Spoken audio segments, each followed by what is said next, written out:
to forge the narrative.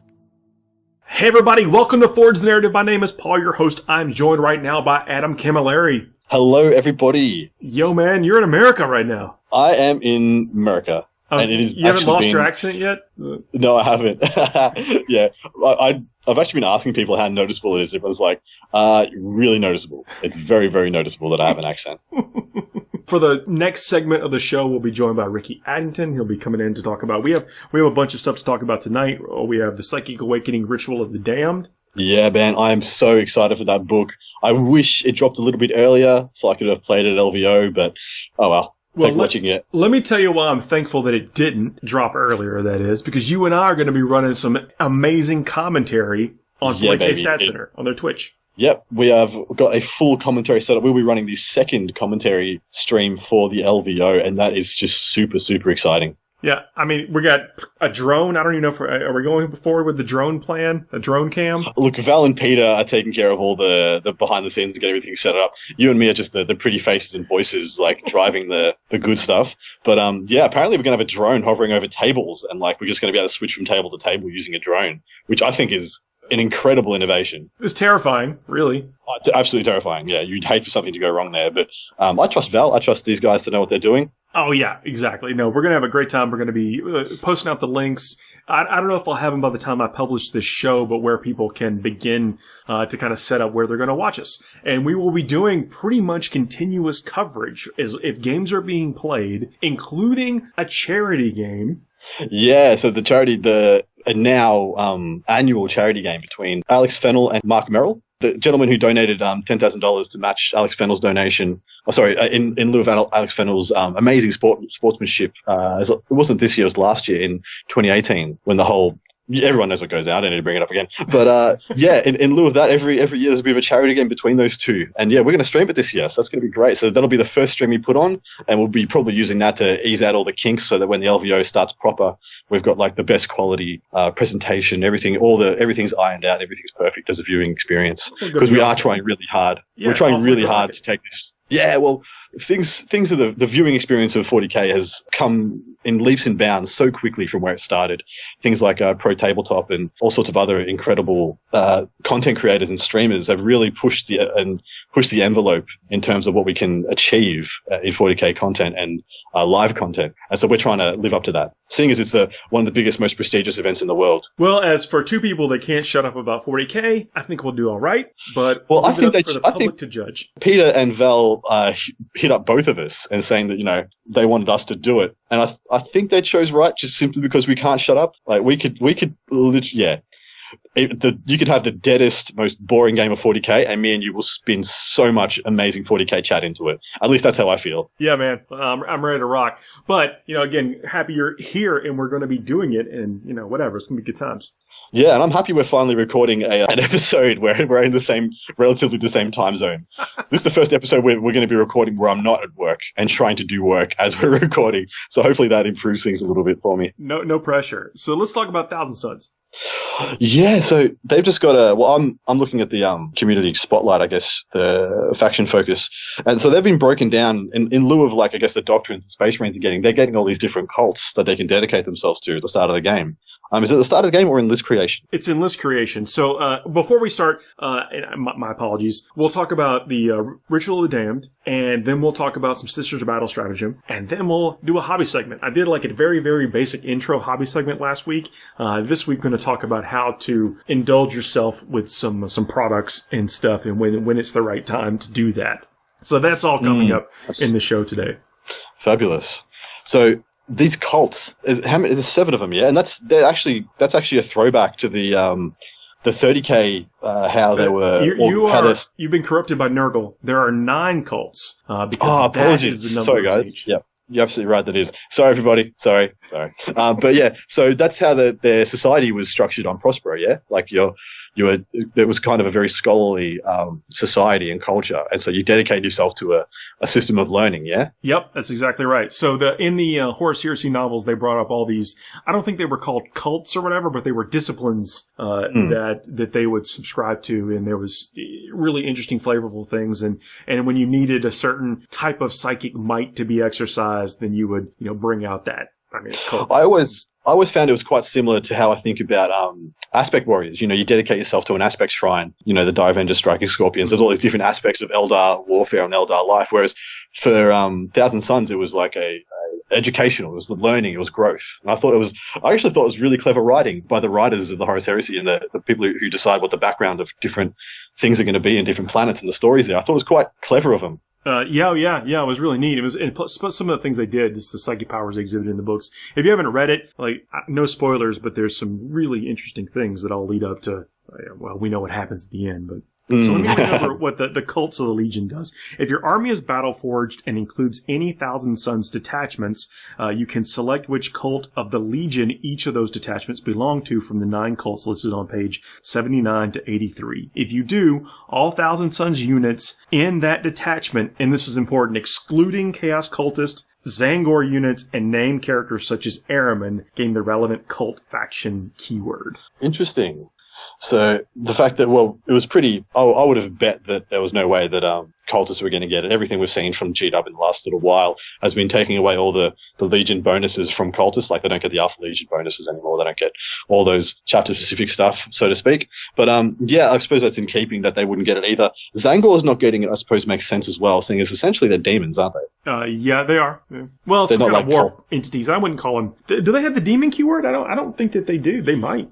They do have a 5+ invulnerable save, which I assume was because they're demons. I don't have to guess. While you are waxing on poetically, I will look up if they have a demon keyword. Yeah, I'm pretty sure they do. But anyway, should double check for us. But yeah, so the first one of these that's listed in the GW one is Cult of Time. The special rule there is called the psychic power listed for them is Time Flux. And so that is a warp charge value of 5. If manifested, select one friendly Cult of Time infantry unit. So that's infantry within 6 of the Psyker. You can return one destroyed model to the unit from the unit to the battlefield with all of its wounds remaining, placing any unit coherency.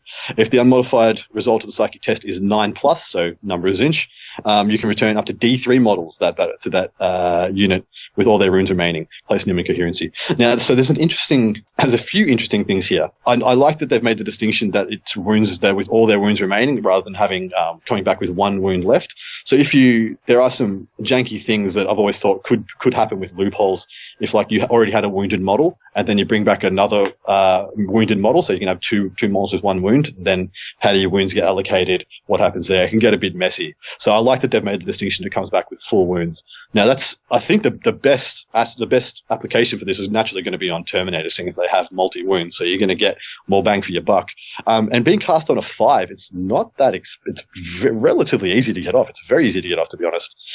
So if you were packing a unit of Terminators, which I think are probably in the best spot they've ever been in, just with the stuff I'm seeing from the community, the faction spotlight from Warhammer community. And if you get that 9+, get D3 destroyed models back. Exactly right. For Ahriman, that's an 8+, and for Magnus, it's a 7+. So on a coin flip, Magnus is going to get D3 models back to a unit. That can be pretty impressive. Again, especially like you rightly point out, the Terminators, big expensive models that you're going to expect a lot of work from. And then if you had a bad roll, a bad round of rolling, maybe get a little bit of a do-over. Exactly right. And of course we know there's things that make T-Sun's infantry, like the Rubric and the Scarab Cult, a lot more durable than regular Terminators or Marines, being all this dust special rule, which if you have a damage 1 weapon, it means they get +1 to their save. So if you're shooting them with -1 bolters, they essentially ignore that -1. Yep. I think that's really good. So were the Zangors demonic? They're demons? They're not. They're not demons. They are not. Wow. So but they do have a 5+. Out that I was right. You I don't were keep right. score. I guess. He totally does. He totally does keep score. He has a pie chart. He sends it to me at the end of every episode and say, "Ha ha, Adam, I'm 1 up now," or such and such. Thankfully, the internet takes care of that for us. But absolutely right. They make sure we know. But it's really nice to hear where people differ from us in our thought process. So sometimes, like we just described, that power as being pretty good and I think playable. It's very interesting to hear how people come in and say that that's what's more efficient for them, what works for them, or why they made different choices. So keep that kind of stuff coming. I was only being slightly sarcastic when I said the internet keeps us honest, but they do. They really do. Well, I'd like to learn and grow as much as possible, and the internet's quite good at pointing out regions in which you can grow. Yeah, and and I want to also point out that we mentioned that you had to choose the cult like when you make your army list, and that doesn't specifically say that here in the cult descriptions. It just says if your armor's Battleforged and includes any Thousand Sons attachments, you can select which cult of the Legion each of those attachments belong to from the 9 cults.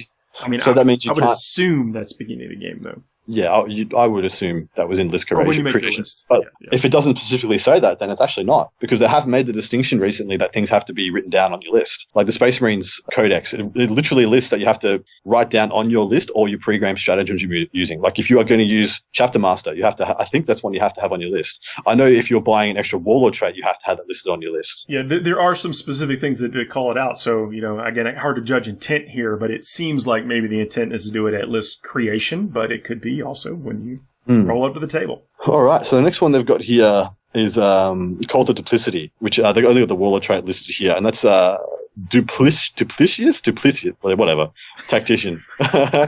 Sneaky. I'm going to call that one Sneaky Tactician. Duplicitous Tactician. Sneak. You know Sneaky what? boy. Who knows how they pronounce it up there?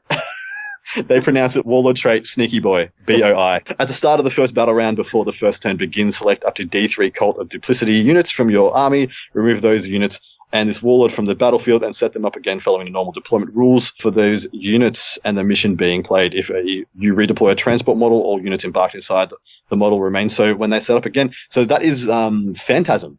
Yeah, I think for this Eldar. is an underappreciated thing. Like, you don't know the sour look on your face. Like, if you forget the Eldar player can do that, and you set up and you think you really got him, and then they pull something like this, I bet that they wish they had a camera to take a picture of your face. Yeah, dude. The weird thing about Phantasm is that it's because it's pre-game, you can use it more than once.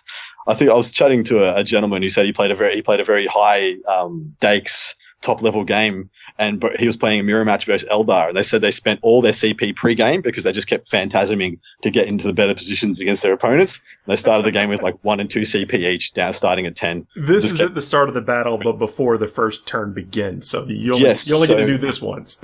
It's true, and it's a Warlord trait, so your opponent should know you got it and that you can do it. But mind you, if you might be able to answer this, is there a lot of pretty much everything since Space Marines has given you the option to buy an extra Warlord trait for a CP pre-game or during list construction? So is that something T-Sons have? Yes, it's called the Magister. So use this stratagem before the battle after nominating your Warlord. Select 1,000 Sons character model from your army that is not your Warlord and determine one Warlord trait for it. This is a fantastic use of that. So let's say you want Magnus to have his Warlord trait, whatever that is, might be super powerful or good. There is a lot of games where deployment can be the deciding factor in who wins, who loses, or whether you're going to be in the game for one turn or you're going to be in there for the long haul. And I think this is the perfect one to buy as your second Warlord trait. Like there's ones that are always going to be good, like plus to cast, all these other ones that have an extra power, there's all whatnot. They're always going to be good no matter what. This will be good in games where, you don't know if you're going first or second. Like in deployments where it's 1 for 1. You deploy a model, you deploy a unit, I deploy a unit. Mm-hmm. There's a great one to have in your back pocket in those games. That's where that's where the feel bads come in. You think you're doing so well, and then they just pull this effortless thing, and you're like, wait a second. But sometimes you can't really do anything about it. Like they're going to do it. Like there's only so many of your bets you can hedge. But it's very true. It is a very crafty, a very useful thing that I don't think gets used enough when lists have that opportunity to do it. Yeah. Well, what I'm thinking about right now is like a lot of the Forge World dreadnoughts, things like Derrideos, Leviathans. What are the guys who pack the Soul Burner peptides? Is it the Decimator engines? Yep. Mm-hmm. Those things that rely on, if you go first, you're going to deal a devastating volley. But if you're going second and they're out in the open, you're probably going to lose them. This is a great use for that, because then all of a sudden you can put them out in the breeze and put a hell of a lot of pressure on your opponent if they don't know if they're going first or second. And then let's say you go second, well, you just put them behind terrain, and you didn't waste anything. All you did was mess up their deployment. Yep. The psychic power that comes with the Cult of Duplicity is the Sorcerer's Facade. Has a warp charge value of 7. If manifested, select one friendly Cult of Duplicity unit within 6 inches of the Psyker. Remove that unit from the battlefield, then set it up anywhere on the battlefield that is more than 9 inches away from enemy models. The jump. The unit is treated, as having moved that turn, yeah. They got the jump power. That is awesome. I probably don't see this often being used to get Thousand Suns things closer. I think you're more likely to see it used defensively, aren't you? Yeah, I think so. Or go claim an objective or get back, or, because they move up with all their smites and bolter fire and then have to jump back to be on some objective somewhere. Well, so one of the best tricks that I used to love doing with Deathwatch was letting them, putting a Deathwatch unit very aggressively, letting them waste a hell of a lot of shooting into it, and then have one Terminator left at the end so they're fearless, and then using the teleport beacon to beacon them back, like behind lines out of nowhere. So all you did was soak up all their firepower and they didn't get a kill, denied them points, and, eventually they achieved nothing on the scoreboard. That's a phenomenal thing to do with, like, Rubric and Eviscerator Terminators and things like that. And because they're quite hard units to chew, especially for anti-infantry flyers. They need quite heavy firepower to take them down. And then when they think they've got them down, you just teleport them out and say, nah, no kill for you. Each one of these cults has a psychic power that you get, a warlord trait you can choose, and then a relic you can choose. And the relic for this cult is the Perfidious Tome. At the start of the battle round, roll 1d6. If a model with this relic is on the battlefield, on a roll of 1, your opponent gains 1 command point. On a 4+, you gain 1 command point. That's wild. I like that a lot, though. Ah, man, I would never take this. I'd be giving out command points to everybody. Left, right, and center. Well, so that's a good way of getting around some of the limitations of T-Sons. That being that their buy-ins for battalions can be quite expensive. Yeah, and the stratagems that get added in this book are in addition to the other stratagems. So all those 1-point command point stratagems, on a 4+ just became free. Wow, yeah, that's true. Including command point rerolls. So. You Question. Think of it. My idea, or at least the theory behind it, is half of your command points, whatever those half of your pool is, get spent on the generic stratagems. They get spent on auto-passing morale or rerolls throughout the game. Yep, that's absolutely right. Question for you. So a lot of the time these new books have been giving enhanced chapter tactics, chapter traits. Like, we saw Iron Hands go from just having a 6+ feel no pain to being able to double the amount of wounds remaining, all that extra stuff. Did T-Sons get anything extra in that regard? No, you get the cults. Yeah. Yeah, that's what I thought. Yeah, you get the cults. Yeah, so that's it. I suppose it's not kind of in lieu of doctrines, but it's still pretty good. Well, one interesting thing is that the Thousand Sons Psychers, they know the cult psychic power in addition to their normal number of psychic powers. Oh, yeah. So they all just went up by 1 in the amount of powers they know. Yeah. That's pretty relevant. Yeah, but you get this one we're talking. You don't have to choose to take this whatever special one is. You can still get your normal stuff plus this. It doesn't even replace Smite like it does for Eldar, like their fortune trait. Yeah, nice, because that would be a very hard thing for T-Sons to let go of. The Smites are most of the time their most reliable source of damage. So having to drop the Smites would be a huge deal for them, and might not be something people want to do. But having it as on top of, I think that's a great idea. Yeah, it's neat. I don't think I noticed that originally on my first read through. So yeah, again, that's why we talk about this stuff. All right, what's up next in my one? I've got Cult of Change, Sorceress Arcana, Capricious Crest. Capricious. It sounds like something an Emperor's Children would have, like an Emperor's Children relic helm, Capricious Crest, just like a peacock helmet or something. Once per turn, when a psychic test is taken for a model within 18 inches of a model with this relic, you can change the result of the psychic test as follows. I think, the 1s become 6s and 6s become 1s. But if the model is from your army, you can change any rolls of 1s to 6s. If that model is from your opponent's army, you can change any roll of 6s to 1s. That's pretty potent. You don't have to roll to make that happen. You could just do it. Yes, the Capricious Crest, and Ricky just joined us. Cub Scouts are killing me, guys. Keep going. I know it may seem abrupt, but he's here. Ricky Addington's here, everybody. Yeah, Ricky. We've been saved. Warlord trait for the Cult of Change is the Fickle Nature. You can reroll charge rolls made for this Warlord, and the Warlord can shoot and charge in a turn in which he falls back. So that's kind of a double doozy for a Warlord trait. Shoot and charge in a turn they fall back. On a Demon Prince, that's pretty nice. You can just start bouncing around. A reroll charge. Yeah. And don't forget, it's called fall back, but you can fall forward. Oh, really? Breaking my brain here, baby. Yeah, that is how you get to somebody's gooey innards in the backfield. We were just talking about things to make your opponent sour, and falling forward is one of those. I play Harlequins. It's a lot. No, I mean it's the nature of the beast. I mean, movement is just whatever. It's probably the most important thing in the whole game. How you move. Yeah, I used to be a big fan of like long range weaponry because I was like, movement, it's overrated. I'll just shoot. And then I started playing Harlequins, and I'm like, oh my gosh, this is a really fun part of the game.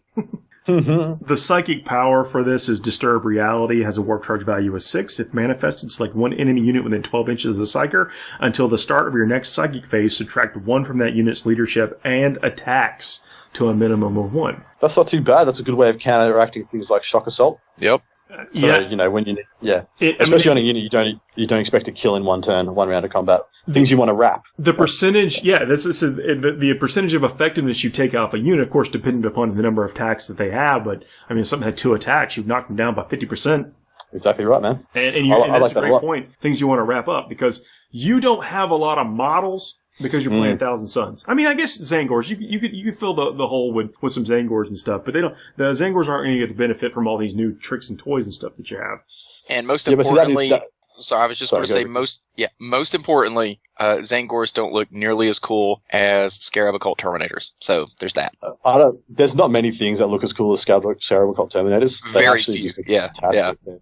The Rubric Marines as well look so good. Yeah, they're the most tempting Chaos Marines I've ever looked at. Like I've never wanted to play Chaos until I saw it. They want you to be tempted. I will say, so you said seeing as Zangors don't get all these extra cult buffs, but this is a power that can positively benefit Zangors. So using Zangors, you can give them the -1 to hit power, you give them the +1 invulnerable saves, so they go to a 4+ invuln, -1 to hit, and then if they want to charge and wrap something like a unit of intercessors, a unit of infiltrators, it actually becomes quite scary for them, because the infiltrators will come back with like 3 attacks each and might kill like a third of the unit. So be able to give those guys -1 attack on top of being the Zangors being -1 to hit and a 4+ invuln. Like, that's a huge deal. You might only lose like 1 or 2 dudes. And so you can say all of a sudden you were at risk of having to take a possibly a bad leadership test after losing 5 or 6 guys. You lose 1 or 2 guys, you don't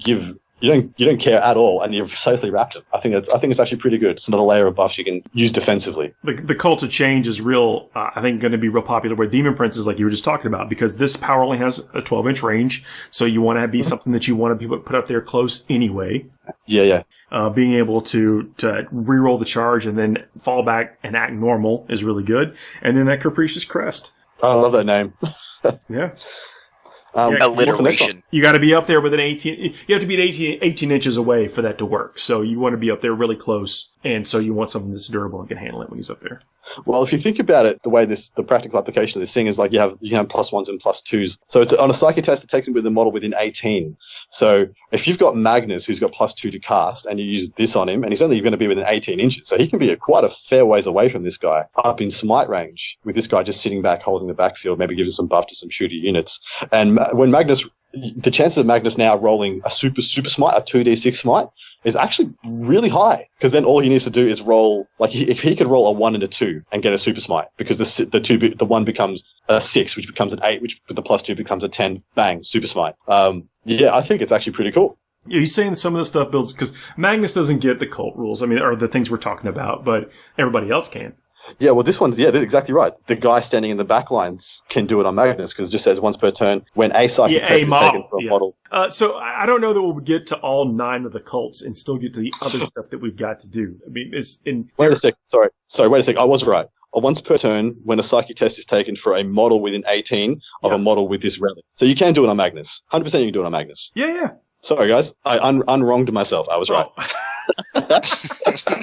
This is an emotional roller coaster here. I'm just enjoying this. Strap yourselves in, guys. It's just getting started. We can move on now. That was new stuff. It's new stuff. All right, what's up next? I don't know that we'll be able to get to all 9 of the cults and get to all the other stuff that we need to cover tonight, because there is a ton. But I would like to talk about this Infernal Fusillade stratagem. So 1 command point stratagem. So back to, we're talking about, get this. If you are bold enough to roll that 4+ to get the +1 command point for yourself from that one cult, then this is a free thing. Use this stratagem when a Rubric Marine unit or Scarab Occult Terminator unit from your army is chosen to shoot within your shooting phase. Until the end of that phase, models in that unit can shoot twice with rapid fire weapons if that unit did not move.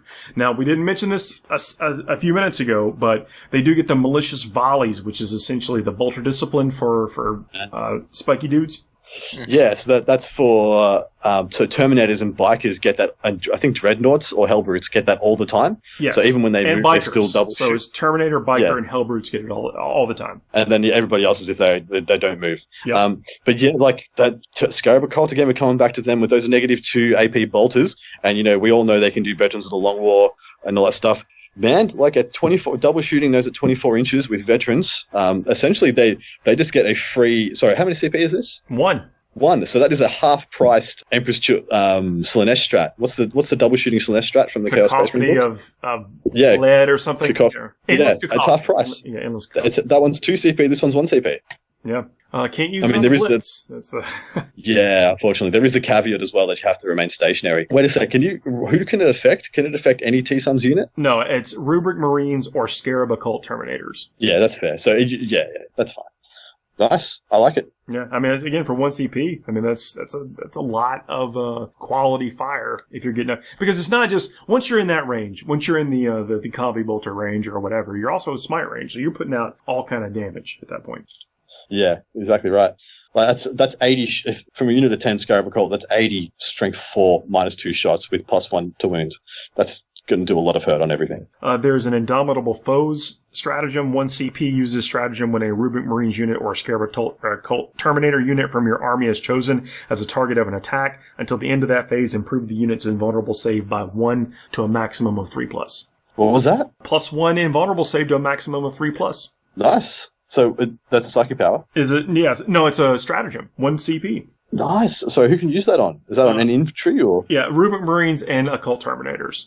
That's pretty hot. You can go to that 3+ invuln on the Scarab Occults. We keep coming back to the Scarab Occults, or you can go to the 3+ invuln on the You can still go to 3+ invuln on Rubric Marines. Yeah, they have a 4+ invuln. Or they have a 5+. It's a 5, and you can Curse Earthworm or whatever the equivalent is. I think. Yeah, they have so there's 2+. Now they have access to 2+1 invuln stratagems. That's pretty nice. What I like about this is it doesn't make you do it in a certain phase. It's not just in the shooting or in close combat. It's whenever they're the target of an attack, you can bump the save up. Fantastic.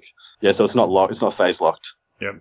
I like it a lot. There is a stratagem called the Yoked Automata. Use this stratagem at the end of your opponent's charge phase. Select one enemy unit that finished a charge move within 1 inch of any Thousand Suns character units from your army that phase. 1 Rubric Marines or Scarab Occult Terminator unit from your army that is within 12 inches of that enemy unit and not within 1 inch of any enemy unit can perform a heroic intervention as if it were a character, and when doing so can move up to 2d6 instead of up to 3. I like that a lot, actually, because there's so much janky stuff you can do with that. Like, we all know how powerful Stooping Dive can be, yeah? Yeah, you've got to be able to end your move within 1 inch. That's what it also says, too. So you can't, just move for movement's sake. You have to get up there. That actually makes it a lot harder. Because the idea I had in my head was that you can do a little bit of a bait and switch. Like, people think they've got a nice charge, and then all of a sudden you just move a unit of rubrics in the way, and they can't completely charge anymore because they can't make base contact. So... yeah, it is a little bit hard to pull off, but I still think that's got some play. It's 2 CP. I think it's very situational, but remembering that you have it and when to do it. I mean, especially if we are talking about moving big fatty units as Terminators around. I mean, a lot of the ways, times you'll take any extra move you get out of those units, especially because they move 4 inches. So, yeah, I mean, that combined with stuff like warp time and things, you can actually make those rubrics pretty quick. More to come on the Thousand Suns. I think it has, like Psychic Awakening from the previous books, has breathed some life into this stuff. If you were already playing them and kind of ho-hum with their performance, you're going to get some more tricks. Yeah, and just double checking something. Do you have to be mono Thousand Suns to get the occults? Or can you just have a Thousand Suns detachment? You have a Thousand Suns detachment. If your army is battle forged, then you can take a Thousand Suns detachment and then give them a cult. That's good. If these were only for mono armies, I think it would be a little bit less relevant. Because unfortunately, one of the things that holds T-Suns back more than other armies is they just actually don't have enough choices in their book. I think they've got the second least amount of actual entries in their army book, in their codex. I think Necrons. And then Necrons, then T-Suns, I think. When you compare the amount of unit choices they've got, I think Death Guard was the next applicable. Yeah, Death Guard has to be low too, yeah. Yeah, but I think Death Guard has quite a few more. But I do think a lot of those are just elite choice special characters, like their special apothecary, their special grenade dude and stuff like that. But I feel like the T-Suns could stand to be fleshed out a little bit more. Well, you do get the Warp Beast and stuff in there. Yeah, you got the Mutalith. Demons don't even get that. It's true. It's very true. Yeah, but I feel like they just need one or two more units. Like they need a proper heavy-hitting combat unit or a proper heavy-hitting. Like, do they have Havocs? No, I feel like they don't have. I feel like they don't have Havocs, and I feel like they need Havocs. They don't have a dedicated, long, anti-tank fire support unit.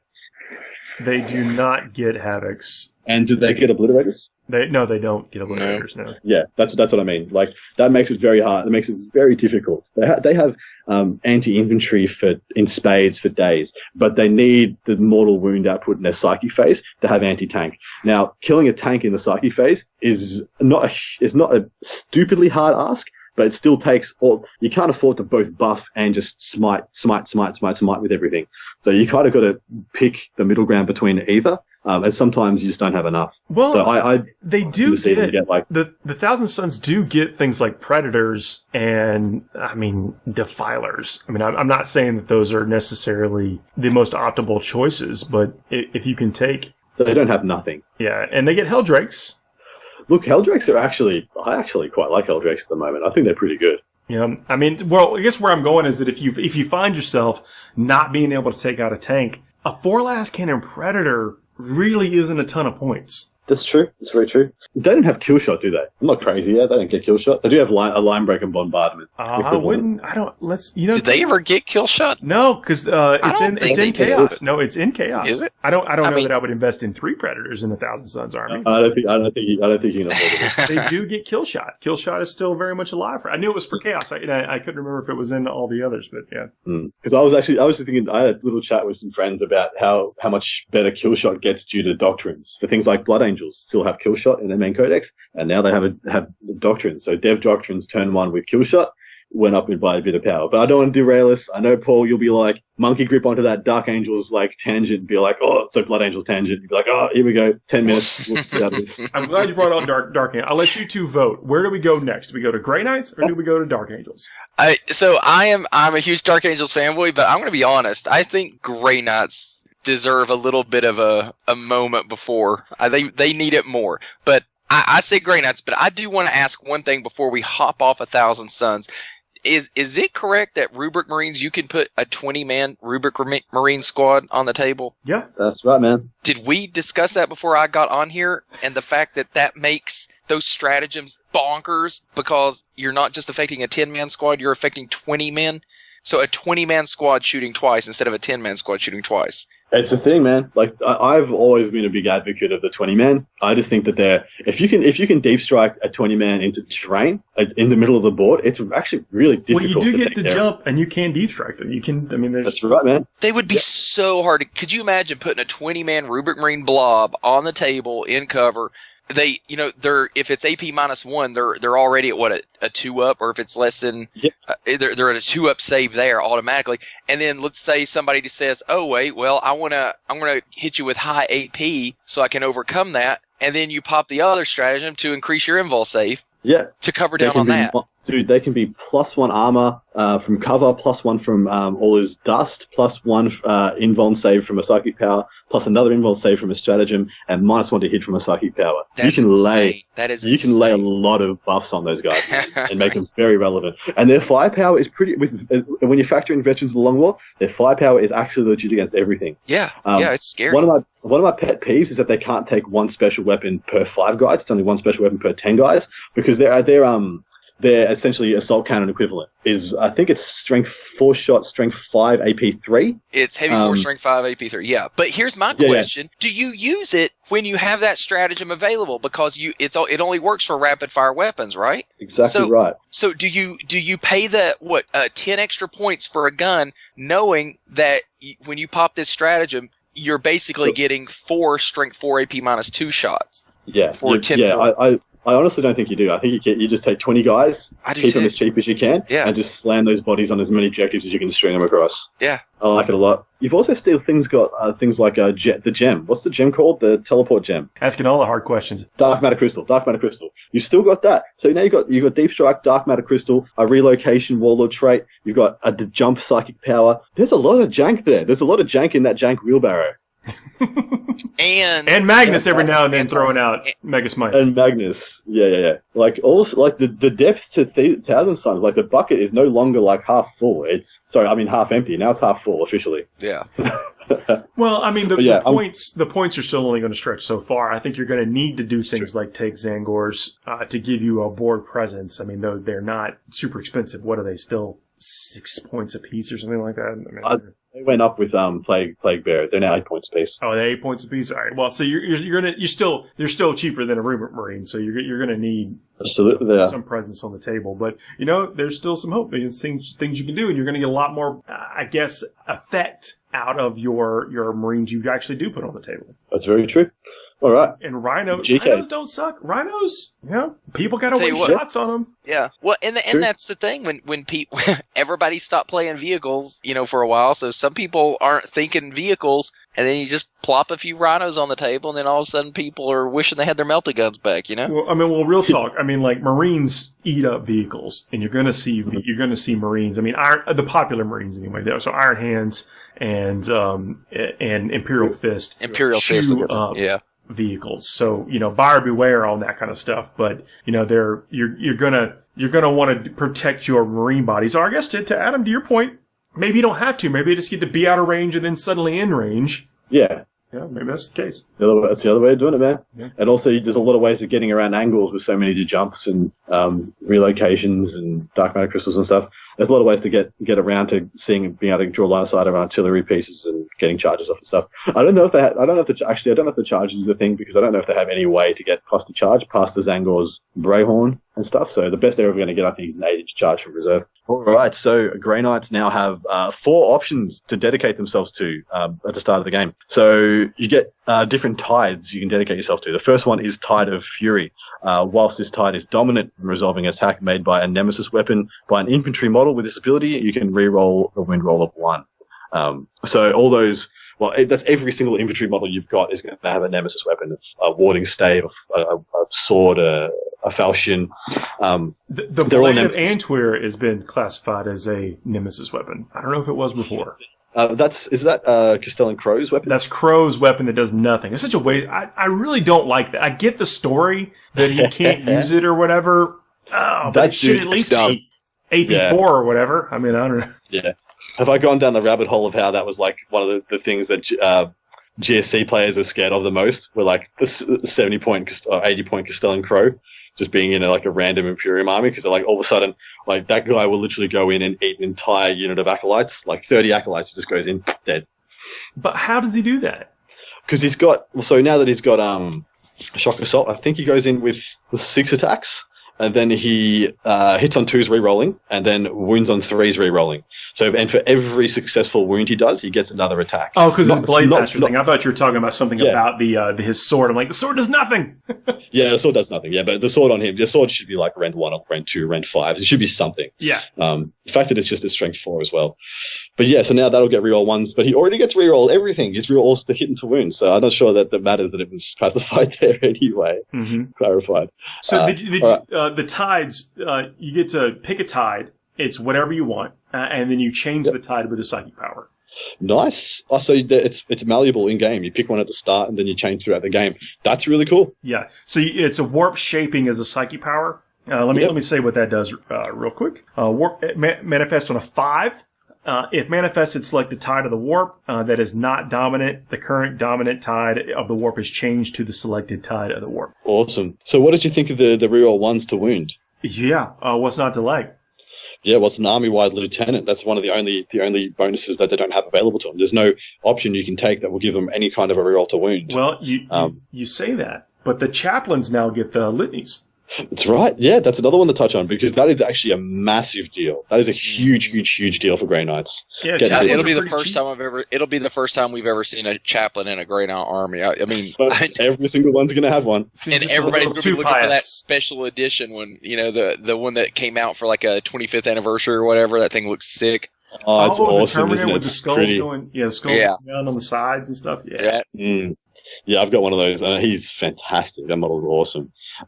And I suppose we'll touch on that after we get down to tides. But the next one's Tide of Convergence. While this tide is dominant, well, 1 second. If I can go with the Nemesis weapons, is that is strong, but you got to get up close. I think this next one is a lot stronger. Yeah, I don't think you're ever going to start in the Tide of Fury. Maybe turn 2 or turn 3, you might want to swap to it on the turns you're going for your charges. If you get your charge off, that's when you do that, because you do the psychic power to change it in the psychic phase, therefore opening you up to be able to do it, to get your special power off in the psychic phase. Yeah, I'm sorry, in the assault phase. Yeah. So Tide of Convergence, whilst this tide is dominant, add 1 to strength and damage characteristics of psi weapons that infantry models with this ability are equipped with. I love this one. And the caveat here is it's infantry models, so the Gatling, like the heavy Gatling stuff on the Dread Knight, I don't think works. He's not infantry. No. Yeah, he's not infantry for sure. But see, I've been running a unit of 10 paladins for a while, and those 10 paladins usually come with 4 silencers on them. Yeah, so the silencers are really good, but you need to like invest in them to make them like real functional. That D3 damage is really strong, and the drawback is your strength 4. You're strength 4 with no rend, like strength 4, no rend, D3 damage, but there's 6 shots each. So the rate of fire is stupidly good. And usually every turn I'm using those, I'll be casting Astral Aim on them so they ignore cover. But that's very good in this day and age when everyone's taking those stealthy traits, like everyone's taking all the customizable craft worlds and chapters for stealth in the open and stuff. But where it gets cool is a +1 strength, so silencers become strength 5, and +1 damage, so they're D3 +1 damage. And then you pay 2 CP for Cyborg ammunition. They become strength 6, rend 1, ignore cover, D3 +1 damage. That's what I was talking about, investing in them. You got to pop a stratagem, you got to psychic power, you got to whatever, you got to do all this stuff. And then this helps smooth some of that out when you start to get a little CP poor. Exactly right, man. But what that becomes really, so it's 24 shots from my unit of paladins, with the 4 silencers being 6 shots each. What I usually use those for is for clearing screens for deep striking units. So turn 1, they can gate themselves into range, usually into a piece of line sight blocking terrain, and they can shoot everything within 24 inches, and the stuff within 24 inches can't shoot them. Now, as soon as you that's because of Astral Aim. And they're one of the best screen clearers going, I think, because they just don't care about line of sight. And the D3 damage is actually really, really good at killing and clearing things like infiltrators and Primaris Marines. Now that it's like you can go to strength 5 or strength 6 with a rend and the +1 damage, being flat damage, essentially they're flat damage too, means killing Marines they are very good at killing Marines now. Yeah, and also resistant to Marines, because if you all in Paladins, they've got a ton of wounds with a 2+ and invulnerable save. Yeah, and you give them the 4+ and vulnerable from the Sanctuary. They're very, very good. I actually like that one a lot. I think that's probably what I would generally start in, and then I'd either change to either I'd be starting in the next one or this one, and then changing to either the last one that we get to. Yeah, Tide of Shadows, where the Tide is dominant, a unit with this ability receives the benefit of cover to its saving throws while it's not entirely on or within a terrain feature. When resolving an attack made with a ranged weapon against a unit with this ability, while it is entirely on or within a terrain feature, subtract 1 from the hit roll. Yep, so that is the Raven Guard. Yeah, it's better. Yeah, it's a better Raven Guard because there's no 12-inch. Is it 12 or 24 inches that Raven Guard? Yeah, no exclusion. Yeah. You just got to be in cover. There's no caveat. There's no terms and conditions. You just get it. I like that. I like that a lot. I think most of the time. Yeah, well, I think most of the time that's just the best one to start in. Like, all of a sudden your need to prepare positions is just gone. You don't need it, and I think it just adds a lot. One of the biggest issues with Grey Knights is you pay an absolute premium for all the privileges they get, like having storm bolters on basic models, having good close combat weapons on basic infantry, and having a psychic power available to you. And I think you pay an absolute premium for those, but you don't get any increases in durability. All the increases are to damage output. Now, this is a big deal, big deal, because it increases durability. Mm-hmm. Next one is the Tide of Escalation. While this tide is dominant, when a unit with this ability and their Rites of Banishment ability manifest the Smite Psychic power, and it is not resisted, the power inflicts 1 additional mortal wound on the target. So now here's a big toss-up about which one you switch to on turn 2 when you're going for your charges. Do you go for Tide of Fury or do you go for Tide of Escalation? I'm more inclined to go for Escalation than I am to Really? go from Tide of Fury. I don't do Tide of Fury until I'm already in close combat. Sorry, when do you? It's usually in the psychic phase you change your tides. Yeah, I'm not. Yeah, you said that no, before. you do. Yeah, So you can change your Tide. why in not? second phase. You do it after, right? You go to Tide. You're in Tide of Escalation. Use it, and then your last power is Yeah, it's switching the to Tide of Fury, switch. right? So you can That's get both. actually very clever. Yeah, that's very, very clever. You get all the perks and none of the downsides. But so to my mind, turn 2, turn 3, usually let's say you're playing double battalion, which I think is probably the optimum way to play Grey Knights at the moment if you're playing mono, because that's actually feasible now with the points cost. That means you probably got 6 units of Strike Marines. Dropping down with 6 units of Strike Marines, each one of them casting a smite. That's 12 mortal wounds you've just put out from those guys, on top of like the 20 Stormbolter shots they're going to have each. That's good. That's actually legitimate. That damage output is now legitimately strong. That's respectable damage. Yeah. I don't know what you just killed, but you Yeah, heard. you probably didn't kill much with the smites. Killed Yeah, that exactly. Rhino that Paul said to start bringing again. Yeah, you just invested 6 strike squads into killing that one rhino. Was it worth it? Dude, your strike squad's just half killed a knight. I'm being facetious, of course, but that's in addition to all the side weaponry. But see, you get that stuff you're doing that for free. You know, you're doing all those things at no real investment. What else are you doing? Casting. Hey, I've got a question. You don't need that so much anymore. I've got a question real quick. It says psi weapons. Does that apply to a psi cannon and a silencer, or just a silencer? Yeah, absolutely. It's for Psi Cannon as well. Because I guess my concern is it's spelled differently for some weird reason, right? So I was just making sure they've clarified that somewhere. There is a section where it goes down and says what the Nemesis weapons are, what side weapons are, and then what bolt weapons are, and it includes the Fury. I got you. Okay, I know what you're talking. Okay, cool. All right, sorry about that. All right. No, fair question. So Chaplains, that's the first alteration of the data sheet. You know, we're coming. You're going to see them. I was assuming they'd get one specific litany, like the Dark Angels and Blood Angels got their own. They don't, but you know, we're talking about all this stuff, and you know, their recitation of projection. If this litany is inspiring, select one friendly Grey Knight unit within 6 of this model, add 6 to that range characteristic of bolt weapons and psi weapon models in that unit are equipped with. That's pretty nice. Because one of the biggest drawbacks of psi cannons is the low range. These are different. Hey! So here's Refrain of Convergence. If the litany is inspiring, then when a Deny the Witch test is taken for this model, add 3 to the total. Well, that can show. And you're already getting +1 because of the Aegis. You're in the chapter tactic, I guess, the chapter trait of Grey Knights. So you're actually getting +4. That is pretty good. That's crazy. So all of a sudden, like, what happens a lot of the time is people won't try and deny, things with big casting values. Like if someone, rolls a 10 off for their, like, warp time, you'll be just like, oh yeah, I guess I'm not stopping that. Nah, you're stopping it. Here's some You're shutting that bad boy right down. This is pretty good. If a litany is inspiring, select one friendly Grey Knight unit within 6 inches of this model. When resolving an attack made by a model in that unit with a weapon that has a random damage characteristic, you can re-roll the dice when determining the damage inflicted. That's nice. I suppose is that only silencers? Is there any other thing that has random damage, like Grey Knight specific? Force weapons are D3, right? Oh, of course they are in combat. I wasn't even thinking of combat. Yeah, that's all their combat weapons are all D3s. That is terrifying. You know who would kill for that? Custodes. God, they would kill for that. Yeah. My God. I like that one a lot. Do they still get all the regular Chaplain ones, yeah? Just these in addition? Yep. Nope. Oh, they only get these? Yeah, just Litanies of Purity.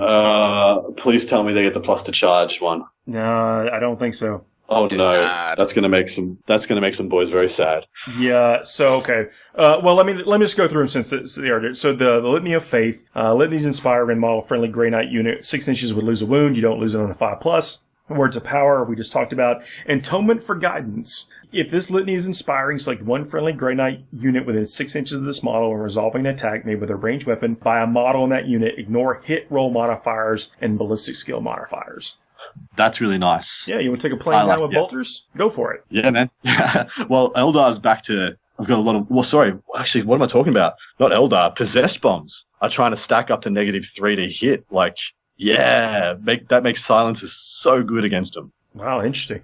I haven't seen that possessed bomb work. Really? Ah, cool. You going to LVO? You will. No, I'm sure. Yeah. So if this litany, Invocation of Focus. If this litany is inspiring, select one friendly Grey Knight unit within 6 inches of this model. When resolving an attack made by a model in that unit with a Nemesis weapon or Psi weapon, improve the armor penetration characteristic of that weapon by 1 for that attack. That is what I've been looking for. So all of a sudden, that's so many layers you can put on those silencers and psycannons now. You've got, and this is the chaplain power. This is you got it goes off into the 3+ or whatever. But it stacks. Yeah, dude. There's so many. That's another layer. Like, geez, that's really good. So you're going to be running 6 chaplains in your arm. Don't tempt me, Frodo. Oh my gosh. So there's the stratagem, Cyborg Ammunition, which we all know about. It's 2 CP for +1 strength and +1 rend. There's Astrolabe for ignores cover, ignores line of sight. There is the Tide for +1 strength, +1 damage, and now there's this for +1 rend. So I think that makes a silencer strength 6 -2, ignores cover, ignores line of sight, D3 +1 damage. No big deal. That's big deal. That's fine. 24 shots of that. 24 shots of that from a unit of paladins. Say what? Centurions? Oh, you're all dead? Cool. Well, everyone's happy. That's not a bad exchange. You could actually get the drop on them. Exactly right. You can just deep strike down on them and just be like, bang, bang, gotcha. You can probably even do a lot of that in Overwatch. Yeah, that's what I was just thinking. It'd be terrifying to charge that. That's true. That is true. Put something like, I'm hoping another part we're going to get to in this book is that we hear that Drago gives 4 rerolls to hit now, like full proper reroll 2 hit rolls. I don't want to burst your bubble there. He does. He's still operating on the old Chapter Master rule. I wonder if we'll just see that in an FAQ or something. Well, okay. It should be. If I were a betting man, because this stuff's on a schedule, right? So you get an FAQ on this book, and since Drago's not in this book, then you won't see an alteration to Drago. Got to come back around to the Grey Knight Codex kind of thing. Oh, really? Drago's not in that book? Okay, cool. No, this is just an update to, this is new stuff and that's it. Like there's no, like the other characters and stuff don't have a data slate or an entry in this book. This is not a complete rewrite to the Codex. This is in addition to. Okay, yeah, that's no worries. Well, I thought, Grey Knights haven't got a new model, do they, either? Like, I've got, Dark Angel's got a new model, Blood Angel's got a new model. No. The point values are in here for everybody. So, I mean, it'd be interesting to see if there's any point changes, which I have not, gone and perused, but I can't imagine it would be different than Chapter Approved. Yeah, I can't imagine it'd be different from Chapter Approved either. That would actually be a bit crazy if they changed them again in, within a month. I don't think that's the case. They just happen to be here for reference, but that's the only reference of the stuff that's in the actual Codex. Nice. Well, I think Grey Knights have come out of this looking pretty good. I can't not say them. I'm not a little bit disappointed they don't have the +2 to charge, because I think a lot of people were assuming they would get it. I was one of those, because that combined with First to the Fray, it made it really. So when you drop your, let's say you drop your 6 units of 5 strikes, you lay down all your smites, but usually you'll be 9 inches away. You're probably going to kill whatever you're in front of. So usually you won't want to kill him. You want to charge him. You want to wrap him. You want to not get shot instead. And with First to the Fray, which is reroll charges, and then you turn, because you have to have your litany starting on the board. I use it all the time when I play Grey Knights. It is so fun. It's something they need. Like, they need that reliability off the charge. So much of them relies on having a beta strike, being able to come down turn 2, turn 3, lay down a really solid amount of firepower, and then get stuck in combat. Hoping and praying you make 9-inch charges just isn't a winning strategy. But you can make those a 7-inch charge with a reroll. Now, a 7-inch charge rerollable, and with the pocket CP, if you get like a 5 and a 1, like that, all of a sudden you're going to make most of those. If not, yeah, you're probably going to fail still like 1, maybe 2, but 4 of those 6 strike squads are probably getting in. And that all of a sudden that becomes game-winning strategy. Yeah, I can see. You got to have heart to make those 9-inch charges, by the way. So it's not you believe in the heart of the dice. You just know. You just weren't feeling it that day. You didn't have it. So let's talk about feeling something. I feel what I'm about to describe because I think it's really beardy, and I can't wait to do it. So there's a new psychic discipline, the Dominus discipline. There is a power in here called Armored Resilience. Armored Resilient has a war charge value of 6. If manifested, select one friendly Grey Knight infantry unit within 12 inches of the Psyker until the start of your next psychic phase. When resolving an attack that targets that unit, subtract 1 from the wound roll. Oh, hot. I like that. That's hot. -1 to wound roll on expensive models like Paladins, like we're talking about, stacking up. Is that on any model, or is that just on infantry? Any Grey Knight infantry model. Okay. I'm still looking for ways of buffing Nemesis Dreadnoughts. I feel like they're on the cusp of coming back in a big way. but just the toughness 6 hurts. If you could give them -1 to wound, being toughness 6, that's equivalent of being that's actually really good. Well, but, I've got something for Dread Knights here in a second. Whatever. -1 to wound, yeah, like on the with transhuman and like having -1 to wound power. Man, there's actually you're actually going to struggle to pick your powers at the start of a game. Looks like there's a lot of depth there now. Well, we were talking a little bit earlier is that you get to put this on a unit, so they're -1 to wound, and then you could transhuman on somebody else, because the transhuman is unmodified roll of a 1 to 3 fails, so this would be a modified roll, so you wouldn't be like not eating the wound on a 4+ or whatever. But you're beefing up 2 units. One with a psychic power didn't cost you nothing but a die roll, another with a what I consider a pretty fairly priced stratagem. I think so too. But so what it does is it makes your opponent's target priority really annoying. Like, let's say you've got a unit of paladins right in their face with this power on them, and then you have, say, a unit of terminators. You decided maybe you're crazy and you took 10 terminators as well. So they're all like, well, I guess I just shoot the terminators. And you're like, transhuman. Same problem. Yeah. Doesn't matter which one you go for, they're both bad to shoot at. I like that a lot. Yeah, I like giving your opponent two bad options. Yeah, right. I mean, again, you're protecting some pretty high-priced premium units with this, and any advantage they can get. We're talking about all that offense and not a lot of defense. Now things are kind of shimmed in that area. Absolutely right. Lay it on me. What would you have for Dread Knights? The Edict Imperator. This is a psychic power. Manifest a warp charge value of 7. So again, 6 for Grey Knights because you get your Brotherhood or Psychers or whatever. Yep. If manifested, select one friendly Grey Knights unit within 12 inches of the Psyker. The unit can shoot as if it were your shooting phase, and then make a move as if it were the moving phase. It cannot advance as part of this. Wow. The unit cannot shoot again this turn, or charge this turn. Never mind. I'm out. I'm back out. I'm out. No. Hey, but what that does, that lets you jump back out of line of sight. Or I was about to say. Yeah. Exactly right, my man. You become Tau now. Well, so can you read that to me again? I'm trying to get my head around the interaction there. The has a warp charge value of 7.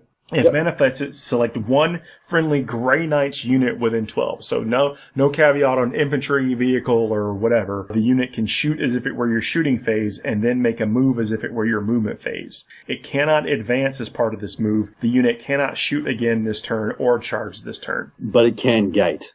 So consider this. You move that unit, you shoot that unit. So you move that unit, you psychic power to shoot it, and then you move it, then you psychic power, you move again, you get an angle on something you wouldn't have been able to shoot otherwise, you pop a bunch of stratagems, you shoot it to death, and then that unit gates itself back to where it started. Does it have to be shoot then move, or can you move then shoot with it? Does it specify the order? I think you can do either. No, I think it's order of operation. So the unit can shoot as if it were your shooting phase, and then make a move as if it were your so it's shoot phase. then move. So that's not quite what we're going to. But you could potentially do that. You could potentially do that in the reverse, right? You could gate them up, shoot them, and then move them out of line of sight. So, I love that. I will be using that strategy. That psychic power. It's a real shame that Grey Knights just don't have a lot of psychers to take advantage of all. Oh wait, right? They're all psychers.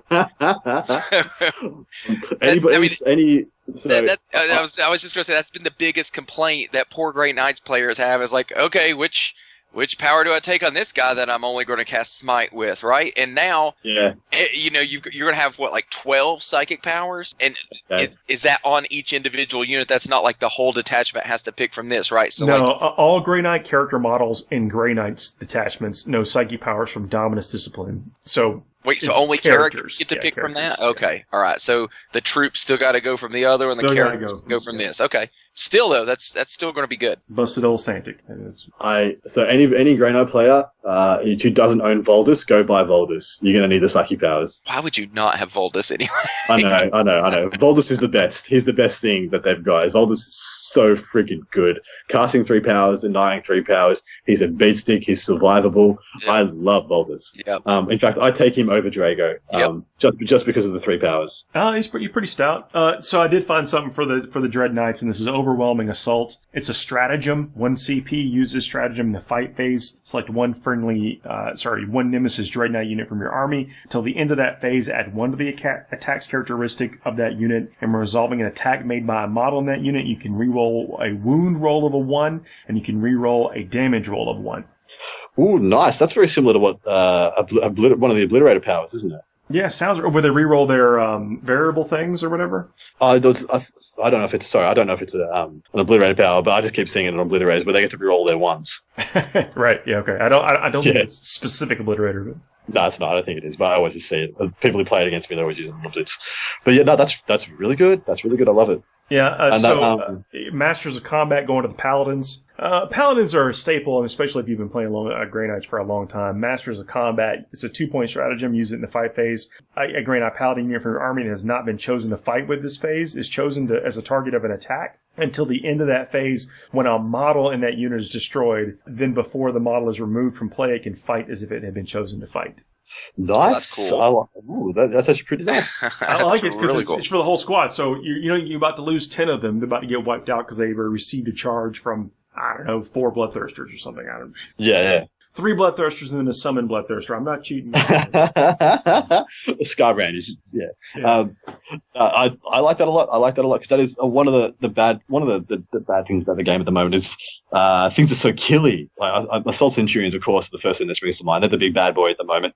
But just having that, knowing that you have that stratagem that you can, if they want to charge their Assault Centurions into your Paladins, you can just trade and be like, okay, I guess I'll lose the Paladins, but I'm taking those Assault Cents. They're coming right with you, man. So you got the reroll, do your damage characteristics. So they're probably right next to a Grandmaster. So they can, And then, so when that happens though, when there's such a funny interaction when there's 2 Space Marine models, Space Marine units fighting each other that both have transhuman. Like, it just gets so silly. Because then you're like, are you going to transhuman? Well, I don't know. Are you going to transhuman? Or I guess I'm going to transhuman if you're going to transhuman. And then no one does anything. And it was a waste of time, and you should pack up and go home. No, don't. Keep playing. It's fine.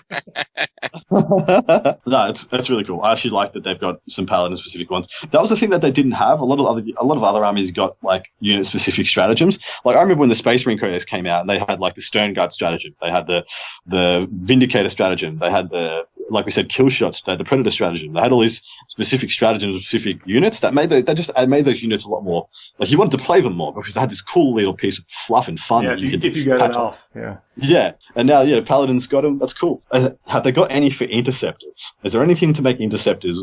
Because I love them. There is a fight on the move stratagem. It's a use this stratagem at the end of your movement phase. Select 1 Grey Knight Interceptor Squad unit from your army until the end of the turn. That unit can be chosen to shoot with and charge even if it fell back this turn. That's cool. Ooh. That's cool. That's pretty much exactly what they needed. They needed something to make them more flexible. Love it. There's another strategy for Terminators, Grey Knight Terminators. I think Paladins classifies that also. I have my codex right here. Yeah. Is it keyword Terminator or Well, it's Grey Knight's Terminator, and I think Paladins cover it. Paladins do have keyword Grey Knights and keyword Terminator, but is it saying Grey Knight Terminator Squad or keyword Grey Knight Terminators? Use the stratagem in any phase. Select 1 Grey Knight's Terminator unit from your army until the end of that phase when resolving an attack made by a model in that unit. Add 1 to the hit roll. Awesome. Finally, Paladins get a hit on 2s, like they always should. It's in any phase. Could be a shooting phase. Shooting. Nice. That's really good. Because that negates the heavy penalty on the side cannons and silencers. That's pretty nice. How many CP was that? 1. Yep, love it. That's fantastic. I'll be using that most turns. That's really good. Yeah. So that's one. Yeah, you just six of your CPs are gone for that. Yeah, exactly right. Yeah. They also get the Dreadnought Duty Eternal stratagem where they have damage coming in. Yep, sick. I mean, it's less relevant on when you don't have like the Leviathans, the Deredeos and stuff. But I actually really, really rate a 1 Vendread with a las cannon and twin las cannon and a missile launcher. Yeah, I'm actually a big fan. I think that kind of stuff smooths out some of your killing variants. Yeah, well, I like it because it's something I can astral aim turn 1 and kill a Thunderfire cannon. I was just thinking about throwing dummy wounds. When I need 4 more wounds on something, I could just maybe have this thing that did it. Yeah, so I'm a really big fan of 1 Venerable Dreadnought, like with a twin laser cannon and a missile launcher. It's a little on the pricey side for how easy it is to kill these days. But what you take it for is the ability to interact with other people's artillery. So, like, you turn 1, if you're playing against Space Marines as Grey Knights, turn 1, you got to be picking up Thunderfire cannons. Like, Thunderfire cannons are so bad for Grey Knights, especially when you want to get in combat with a unit of Paladins. And that unit of Paladins is literally just going to be tremor-shelled out of the game. Moving 3 inches a turn forever, and It's moving 3 inches a turn, and you're not charging, you're not advancing. They're just going to walk out of range of all your guns and just have a giggle. That Ven Dread allows you to astral aim, and then every turn pick up a Thunderfire cannon pretty reliably, like actually quite reliably. It's only got 3 shots, but they hit on 2s, and they're wounding on 3s, and they ignore cover, so it's only going to be a 5+ or a 4+ armor save. I mean, and all D6 damage. Yeah, it's 145 points. That's not a massive amount. And the fact that you could have him sitting in your backfield on an objective, out of line of sight of everything, and he's still plunking away that's got value to it. Yeah, exactly. He just takes astral aim on himself. He doesn't need any assistance, doesn't need any help. He just buffs himself and goes for it. And I really like it. I like him a lot. Well, I mean, now he can live a little bit longer. Exactly. Yeah. Well, the half damage is really pertinent against Imperial Fists, who have the +1 damage. So all of a sudden you're taking them back to damage 1 on the Thunderfires and the damage 2 weapons. What I like about these is that you don't have to risk it at the beginning of the shooting phase. It's when they become a target of attack, you can pop it. Yeah. So you may never need it, but if they say, okay, well, I guess since you're shooting at me, I might as well use it.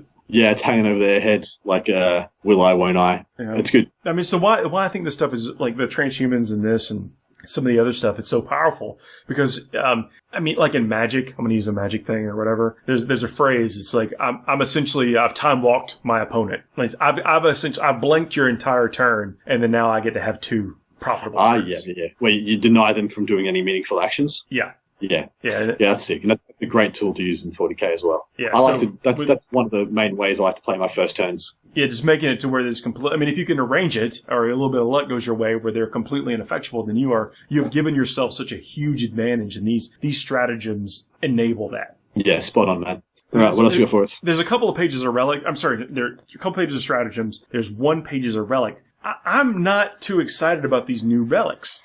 I mean, let me say they're cool, but I don't think they add like that real spicy pop that some of the other relics may have in other. That's a little bit of a shame because like there is no like crazy army defining relic that Grey Knights have ever had. If anything, you just take their heavy bolter thing. Like that's pretty much it. It's a storm bolter that's rapid fire 3, so it's like 6 shots, and it's just strength 5 -1 damage. I think that's right. It might be 4 shots, but yeah, that's like the only relic I've ever seen a Grey Knight player take, and that's a little bit of a shame. Like I wish they'd get a bit more spice in that direction, but it sounds like they've got plenty to go with at the moment. Yeah, I mean, and then you have a Santic Shard, which gives them +1 to cast again, so you're really getting a lot of these powers off. That's pretty nice. Getting +2 to cast is pretty nice. Yeah. When a psychic test is taken for a model with this relic, you can re-roll the result. Add 1 to the total for the psychic test taken by the model with this relic. So it's more than just +1. It's a re-roll and a +1. Yeah. That's not bad. That's not bad at all, man. I think that's probably the best one I've heard of him so far. Yeah, no, that is really good. But I mean, I'm saying it's not like it's not some kind of psychic beam or onslaught or whatever from the heavens. It's just I get my +1 off or whatever. Yeah. I mean, which don't get me wrong, you want reliable. Like I'll take reliable in a game of dice any day of the week over flashy. Dude, absolutely. Same here, man. Give me something that's plottable. Give me something flashy's really fun though when it happens. That substance over style. I will play flashy advocate when you roll bad. Yeah. So that's it. This is deliver and continue to deliver. There's life in the Grey Knights. People have actually been doing really well with Grey Knights recently. There was a tournament over in the UK. I think it was actually a Warhammer World where a Grey Knight player almost won. I mean, like went 4-1. That's fantastic. I love hearing that stuff. But it's starting to happen. I've heard from 3 people around the world. I'm talking about like all over the place. I know 3 people, but that's 3 more people. That's 3 more Grey Knight players than I've heard from in months, and this was before this dropped. Yeah. Absolutely, man. Like there is a Grey Knight resurgence right now, and it's only going to pick up more steam after this book. What I like about these things, and I'll continue to say this, is that if you were a player of these factions already, you've got something to do. You've got neat things that actually give you a little bit of a fighting chance. To where maybe for like Thousand Suns and Grey Knights, just not going to make you rush out and get a Grey Knight army. But for everyone that's been rocking it. I think that especially Paladins, which by the way look cool and are fun to play with, because pushing around Terminators is really awesome, and pushing around better Terminators than regular Terminators is even better. 3-wing Terminators. No, I agree. I think this is only good. Now they got better in every phase. That's right. They're better in every way, every conceivable way. And that weakness that you pointed out, rightly so, that they had basically zero past their saving throw. They didn't have much in the form of defense. Yeah, and I'm still starting with a 5+ invulnerable 2-up armor save. A 2-up armor save is not what it used to be, especially with doctrines like neg 3 on a Stalker Bolter. Oh, that hurts so much. But, so the having I think the minuses to wound and the half damages and things like this are the new primary defensive things to rely on in the game. It used to be minuses to hit. Like minuses to hit was the best thing you could rely on in a game, just not getting shot. There's now no way to stop people from hitting you, especially Space Marines. They're going to get all those rerolls. -2 to hit, making a Space Marine hit on 5s with 4 rerolls to hit, they're still going to put a bunch of pain on you. But when those hits equate to like much less wounds, when you can halve the wound pool or bring it down by a third, that's the new hotness, I think. Agreed. Dark Angels? Can we talk about some Dark Angels? I mean, if we have to. Quiet, you. This is my time to shine. I know. I just want to be quiet for 20 minutes while you guys slam hands. Let us foam at the mouth here. So officially get all the Vanguard Marine stuff. They do. And they officially get all the Vanguard stuff. They officially get Doctrines, which is so good. Fantastic. They got a Devastator Doctrine bonus for being mono Dark Angels, which is +6 inches to all heavy and rapid-fire weapons, and +3 inches in range to pistols and assault weapons. Now, the +3 inches to range of assault weapons and becomes very relevant with flamers, meaning that you flame people off the deep strike. People want a deep strike in to get the 9-inch charge. You're going to crisp them up. That's really nice. That's so brutal because people rely on that, like limiting the auto hits on the Overwatch. Yeah, exactly right. Now, past that, where it gets really tasty is on the Marine versus Marine stuff. Now, you actually just outrange other Marines. So, Stalker Bolters versus other Stalker Bolters, you're hitting them at 42. They're hitting you at 36. So they have to move into your range rather than you can stand still and get all the good benefits of Dark Angels. Hang on a second on that. So while the Devastator Doctrine is active, the range characteristics of all heavy and rapid fire weapons on Dark Angels units are the abilities increased by 6. The range characteristic of all assault and pistol weapons is increased by 3. 3, yeah. Yes, it is. It's not crazy. It's not like Iron Hand's crazy, but I actually like that a lot. And you wouldn't get the auto hits on the flamers on 6-inch flamers, but it does get you the. Do you even get pistol weapons for flamers? You don't. I don't think flamers. Yeah, it's flamers and heavy flamers, and the flamestorm gauntlets on aggressors and things. Sorry, I was thinking Blood Angels for a minute. I'm distracted. I'll shut up. Of course you were.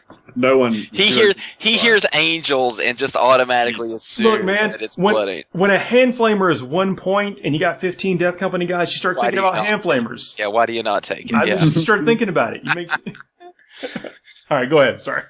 So one of my favorite models in the game is a Talon Master, which is essentially a lieutenant on a land speeder. They come with 2 assault cannons and 2 heavy bolters, having +6 inches range on those guys, and now having Devastator Doctrine. So in Devastator Doctrine at the start of the game, they're going to have 12 shots at 30 inches, strength 6 -2, and 6 shots at 42 inches at strength 5 -2. They just went up in power exponentially into my mind. And that's not even talking about a few other things that I've heard that they've got, but I haven't confirmed yet. Yeah, man, it's looking good for Dark Angels. I'm quite happy. I'm a little bit miffed at their special character. I know I've talked on the previous podcast about how I wasn't too excited about the model. He just looks very ordinary to me. Yeah. There's nothing about that model that excites me. I don't look at that model and go, "Oh, I need to buy that because he looks so cool." I'm like, "Oh, it's y'all just don't like the helmet off." No, yeah, come on, guys. If you're going to give us a Dark Angels dude with a sweet helmet, let us put the helmet on him for one. He has no secrets. He looks a little exposed. He's a Dark Angel. He's in the Death Wing. He's got secrets. Well, my thing is, he's just a Dark Angels guy who looks like a Dark Angels guy. There's nothing about him I find especially. Yeah, I've not been blown away by any of the Primaris Dark Angels stuff. Like, what's the Lieutenant? I don't like that model. Yeah, I don't like him either. But like, I look at Mephiston and Mephiston's model, and I'm like, why can't I have someone who's that cool? Why can't I have someone that's cool as Mephiston? Like, Azrael, step up and cross the Primaris, the Rubicon Primaris. Yeah. Let's get a Primaris Azrael, and then we'll talk, guys. It'll happen eventually. Yeah. This guy isn't doing it for me. I'm going to talk about what I love, though. All right, and that is Stoic Prosecution, because with the Relentless Hunt, now my aggressors are going to be shooting at 21 inches, and if they don't advance, they're shooting as if they were stationary. So they're moving 5 inches, shooting twice, moving 5 inches. Yeah, man. So that's freaking great. Like, Ultramarines can pull that trick off, and now that Dark Angels can pull it off basically in the exact same way. So that's pretty exciting right there too. Now, here's a question which I haven't had confirmed yet. I think we're going on an FAQ on this when GW gets around to it. But so the Dark Angels Grim Resolve means that they get reroll once to hit when they haven't moved. Would they get reroll once to hit because they don't have encountered as moved for the purpose of this litany, or is it? Does that transfer over to Grim Resolve? So will they get the plus 3 inches on their range, the double shooting even though they've moved, and the reroll once to hit if they get this litany off? That's a big question I need to know. Yeah. And there's a stratagem called Steady Advance, which says you count as stationary for the purposes of Bolter Deal. Yep. So that's perfect on things like intercessors with assault bolters, or what are the bolt rifles? Sorry, that's perfection on them. Now, yeah, and don't forget, Eliminator, Dark Angels Eliminators are amazing because they're re-rolling because they're not going to move. You know, you're going to put your Eliminators up wherever, right? So I love Eliminators in a Dark Angels army because their Grim Resolve is fantastic for them. Exactly I think like rules is written though, I don't think it will work. Grim Resolve will work with Stoic Precision, right? Because they can't have moved, and this is they shoot as if they had moved. So I don't know. I don't know. I could argue it both ways depending on which side you want me to take. That's right. I just cracked open my codex. Grim Resolve. I'm just going to read it out word for word, and we'll see what you guys think. Where is it? Sorry. The one thing I don't like about the the special rules, they're split up into two spots. One for when one's after the art page, like one's after the picture. Yeah. Forget it's there. Okay. Grim Resolve, you can reroll all hit rolls of 1 for this unit whenever it shoots, including when firing Overwatch, so long as it did not move in its prime movement phase. So technically you have moved. Yeah. Even though it says shoot as if you didn't count as. In Steady Advance, it specifically said, I mean, I know we're talking about two different things here, but it says if it had remained stationary in your previous movement phase. Advance or fall. Wait, we're talking about Stoic Precision, is that right? Oh, no, yeah, y'all were. What I was saying, there's a few things that key off of the wording Stoic Precision, of this other one.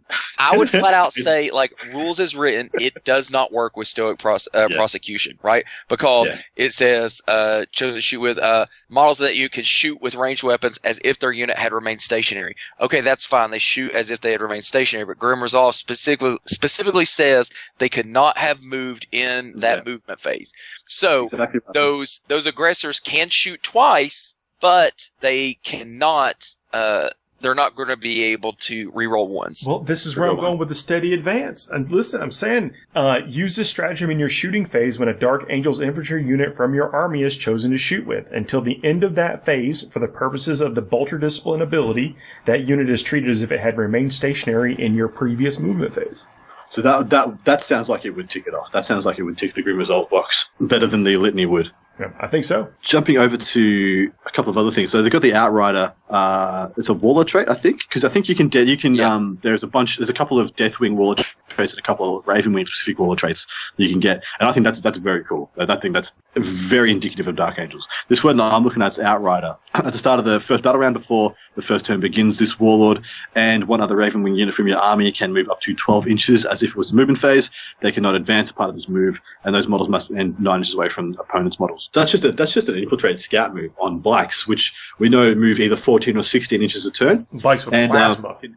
Yes, I was about to say Dark Knights, Blacks with assault plasma guns, which now have plus 3 inches to their move, and can get an extra rend when you get to Tactical Doctrine. So I actually quite like Black Knights now. I think there's a lot of things you can do with them. I mean, Black Knights are already a unit of Black Knights is already terrifying, right? Because we have Weapons of the Dark Age, we have Speed of the Raven, and then this right here. Like what on the table? Even if with Hammer and Anvil, what on the table is going to be out of range of them? You know, like even if sure, I'm going to put them on my backfield all the way on the back line, so you can't get to them. cool, bro. You just put that unit all the way in the backfield to where it's not getting to me for a whole turn anyway. So you can really scare somebody into backing some stuff up. But, I mean, we're talking, let's see here, they move, 14 and then advance 6 automatically. Yep. So that's 20, and that's on top of this. So that's 32. 32. And then, you just pop Speed of the Raven, and then Speed of the Raven, they're shooting with no penalty anyway. Yeah, man. So at 21 inches, so we're talking, 43-inch threat range? Yep, it's legit. That's a lot. Yeah, and on top of that, if they advance, they get the Jinx special rule. If they advance, they get a 4+ invulnerable save. Yeah. So the ones. Yeah, so good, man. I think the scariest thing about that, though, is you're going to outrun the rest of your army. So that's something you got to be scared. You got to be careful with, because every time I do that with Black Knights, if they don't gut something, a lot of times they get out there, kind of get caught with their pants down because they outpace the rest of the army. Yeah, exactly right. Are they 2-wound or 3-wound models? They are 2. Yeah, so they're not that hard to kill in this day and age. The good thing you can do about with them is that first turn, like, no matter where your opponents put models, you have a chance to charge and wrap it. Mm-hmm. And I think that's the big deal here. Past that, I want to talk a little bit about Dark Angel's flyers and how much benefits they're getting from this. Hang on one second, though, while we're still on the Ravenwing talk, is that the high-speed focus is a 1 CP stratagem that lets you get the benefit of a Jink rule even if you didn't advance. Yeah, see, that's good. It's great. But with Speed of the Raven, I don't think it's as huge because, I mean, like, Speed of the Raven it will take care of that for you as well. So, it's an extra thing, right? But it's not as huge as it could have been if we didn't already have Speed of the Raven taking care of that for us. See, that's one you don't use on those Black Knights. You use that. Sorry, that's part of the reason I want to talk about the flyers. The flyers are Ravenwing, like the Deathloop and the Dark Shroud. Mm-hmm. All of a sudden, you've just given that flyer a 4+ invulnerable save for 1 CP. Yeah, that's a good point, because those things get shot off the table real Absolutely, quick. You were going to want to shoot those guys up there. But that was another 12 thing. Wound models, the planes. They're 10 wounds. Yeah, 10. Tough, and only toughness 6. So you can go a long way with that 4+ invulnerable save. Yeah, man. It's actually pretty relevant for them. The one I want to talk about is the Nephilim jet fighter. Now, it obviously was for a long time was the much maligned. Hold on. Let's back up. Yes, people, you heard someone say that correctly. The one I want to talk about is the Nephilim jet fighter. Okay? Just wanted to clarify that someone is actually proactively talking about the Nephilim and is presumably going to say something nice about it. Yes, probably literally the first time this edition. I'm about Anybody's to even going to put those words right now. Let's do. Okay, well, consider why people like Talon Masters. Well, I like Talon Masters. Yeah, they've got the 12 assault cannon shots. They've got the 6 heavy bolter shots. They've got a good range. They're maneuverable. They hit well in combat, and they've got the character rule. Now, if you just minus the character rule and compare them to a Nephilim, the Nephilim is 40 points cheaper, 188 for a Talon Master versus 145 for the Nephilim. The Nephilim has a 10-shot strength 6 gun rather than a 12-shot strength 6 gun, has the same 2 heavy bolters, so the same 6-shot strength 5. It also has the Black Sword missiles, which are strength 7. I think it's -3, 2 damage. And there's 2 shots on that. Now, for 40 points less than a Talon Master, you get essentially the same shots, -2 on the assault cannon, but 2 much better anti-armor shots. And now they're at +6 inches range. It's very easy to give them defensive buffs now.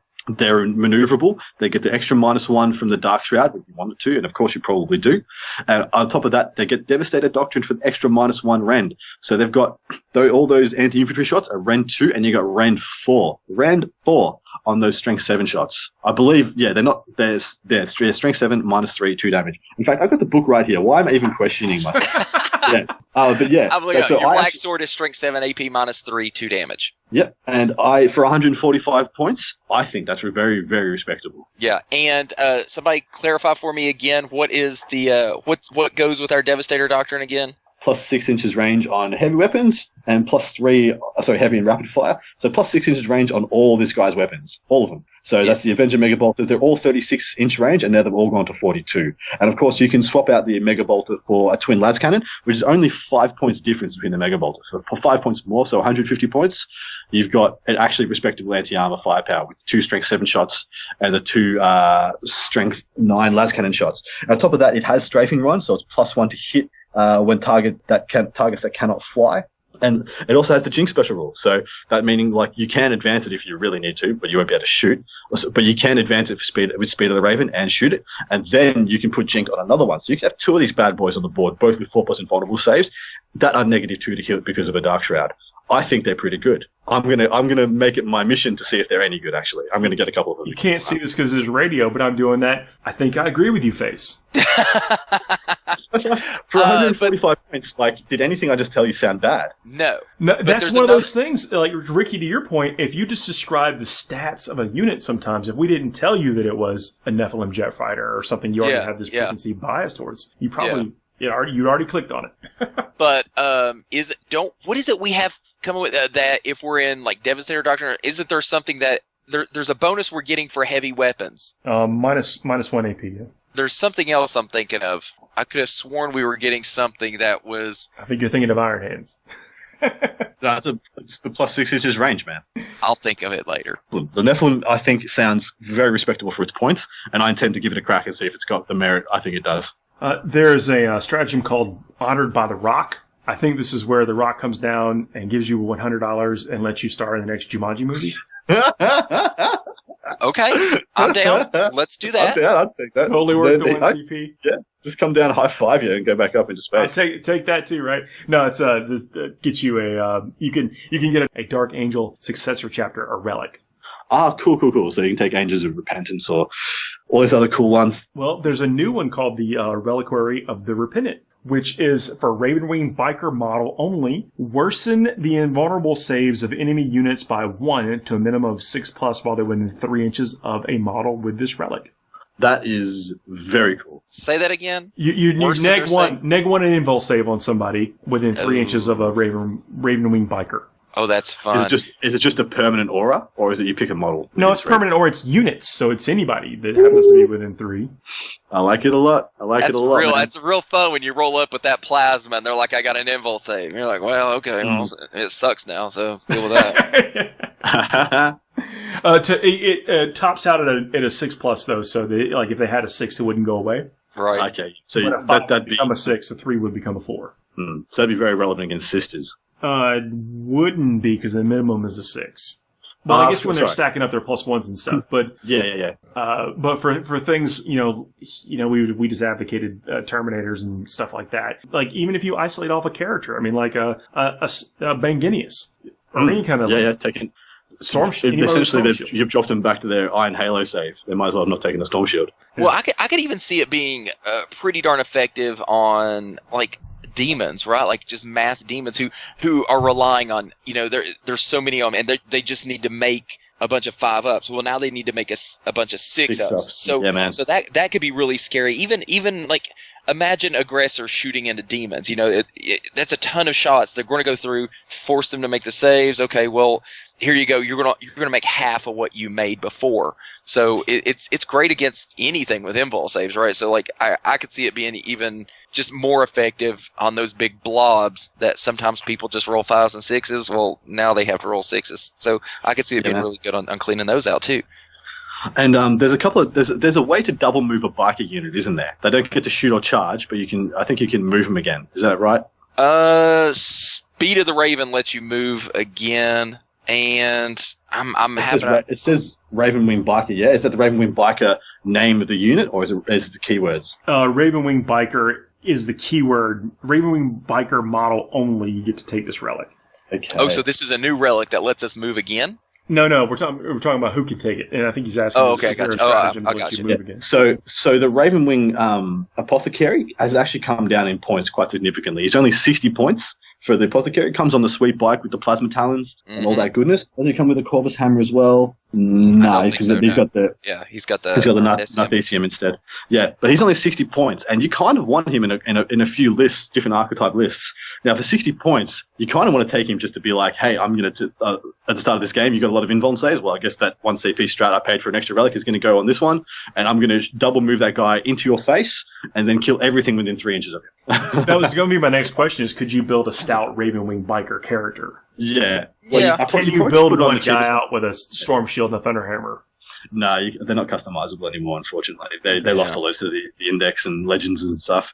But that makes me sad. I've got like librarians, I've got chaplains, I got all this stuff sitting there. It's like, okay, well, I guess these are paperweights now, but yeah, I mean, a Ravenwing Talon Master is a Ravenwing character. That's right. Unfortunately, he's probably at 188 points. He's not something you want to throw away and like suicide outside your lines. Like you don't want to double move him up into someone's face. You kind of want him to be the one that's shooting at the stuff within 3 of something else, because his shooting is really very reliable and relevant. Yeah, because you don't want to give up the shooting to double move him, right? But that yeah, I was thinking, he could easily use that, or you could use that to keep up with a unit that uses Speed of the Raven, right? Because a lot of times Speed of the Raven outpaces a character or something, and you could use it to get something up there to help back them up, or not an ancient, a champion, Ravenwing champion. I think 70 points. 70 points, yeah. So for 10 points less, you can just do the apothecary. But the champion's actually legit. He's a beast in combat. He kills very well. Yeah, you got a Blade of Caliban on him. He's hitting on 2 up. He's got 3 attacks, 5 wounds. He's got the plasma talons. So he'll charge in there.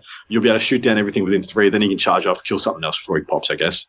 And then like if you're in, sorry, actually, never mind. If you are in the attack squadron, the Ravenwing attack squadron specialist attachment, he can go in there, charge something, and then bail back behind your lines. So for 2 CP, it's a big points investment. It's a points investment. It's a CP investment but you can keep that guy alive for a couple of turns if you really wanted. And he's going to do some more.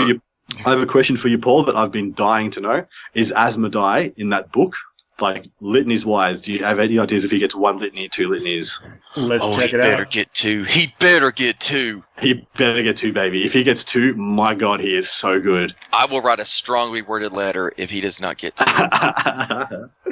Yeah. I'm looking for him. Asmodai. Okay, here we go. Oh, yeah, baby. Lay it on me. Here it comes. This model knows the Litanies of Hate and 2 other litanies from the Litanies of Hate. Oh, yes! Does he get to cast 2? Like, can he manifest 2 at a time? He cannot. At the start of the battle round, this model can recite 1 litany it knows that has not already been recited by a friendly model. At least he knows 2. That's fine. Has he still got his +1 to? Has he still got his +1 attack aura? The Aura of Dread, subtract 1. No, it's another one. Oh, sorry, Exemplar of Hate. Add 1 to the attack characteristics of this model. Of models in Dark Angel Infantry and Dark Angel Biker units, whatever, 6 inches of them, yes. Yeah, baby. Yeah. He is very good. Going in 110 points. 110 points, guys. Get on him. +1 attack aura. Knows 2 litanies. Can cast 1. So good. So good. Awesome. Did we get any psychic powers that, are useful? You got the Vanguard Librarian. Yeah. I'm actually okay with the Dark Angel psychic powers. I think they're actually pretty good. I just always feel like they're so hard to make useful. But, now that Asmodai's dope, so that's another -1 from leadership, so you can start stacking some leadership mods there. So there might be some stuff there, but I just wish I had some more fun stuff to use there. Mm-hmm.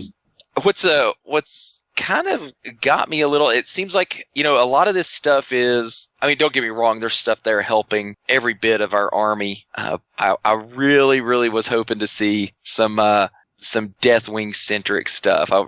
My buddy and we were dying, we're just praying to see like some way to make a Deathwing army viable, because we're big Deathwing fanboys. So not really seeing anything in there. There is the combined assault one, where it lets you deep strike a Deathwing unit within 6. Yeah, Ravenwing unit. That is thematic as all get out, right? That's you remember back in the day when you had the teleport homer. So that's fun to see that back too. Yeah, call down the boys. It's time to mess these guys up. Yeah, I like it a lot. And if you couple that with Asmodai, if Asmodai turns on the +2 to charge, you deep strike down, and you got a 4-inch charge from reserve. Yeah. Gee, I hope you can make that.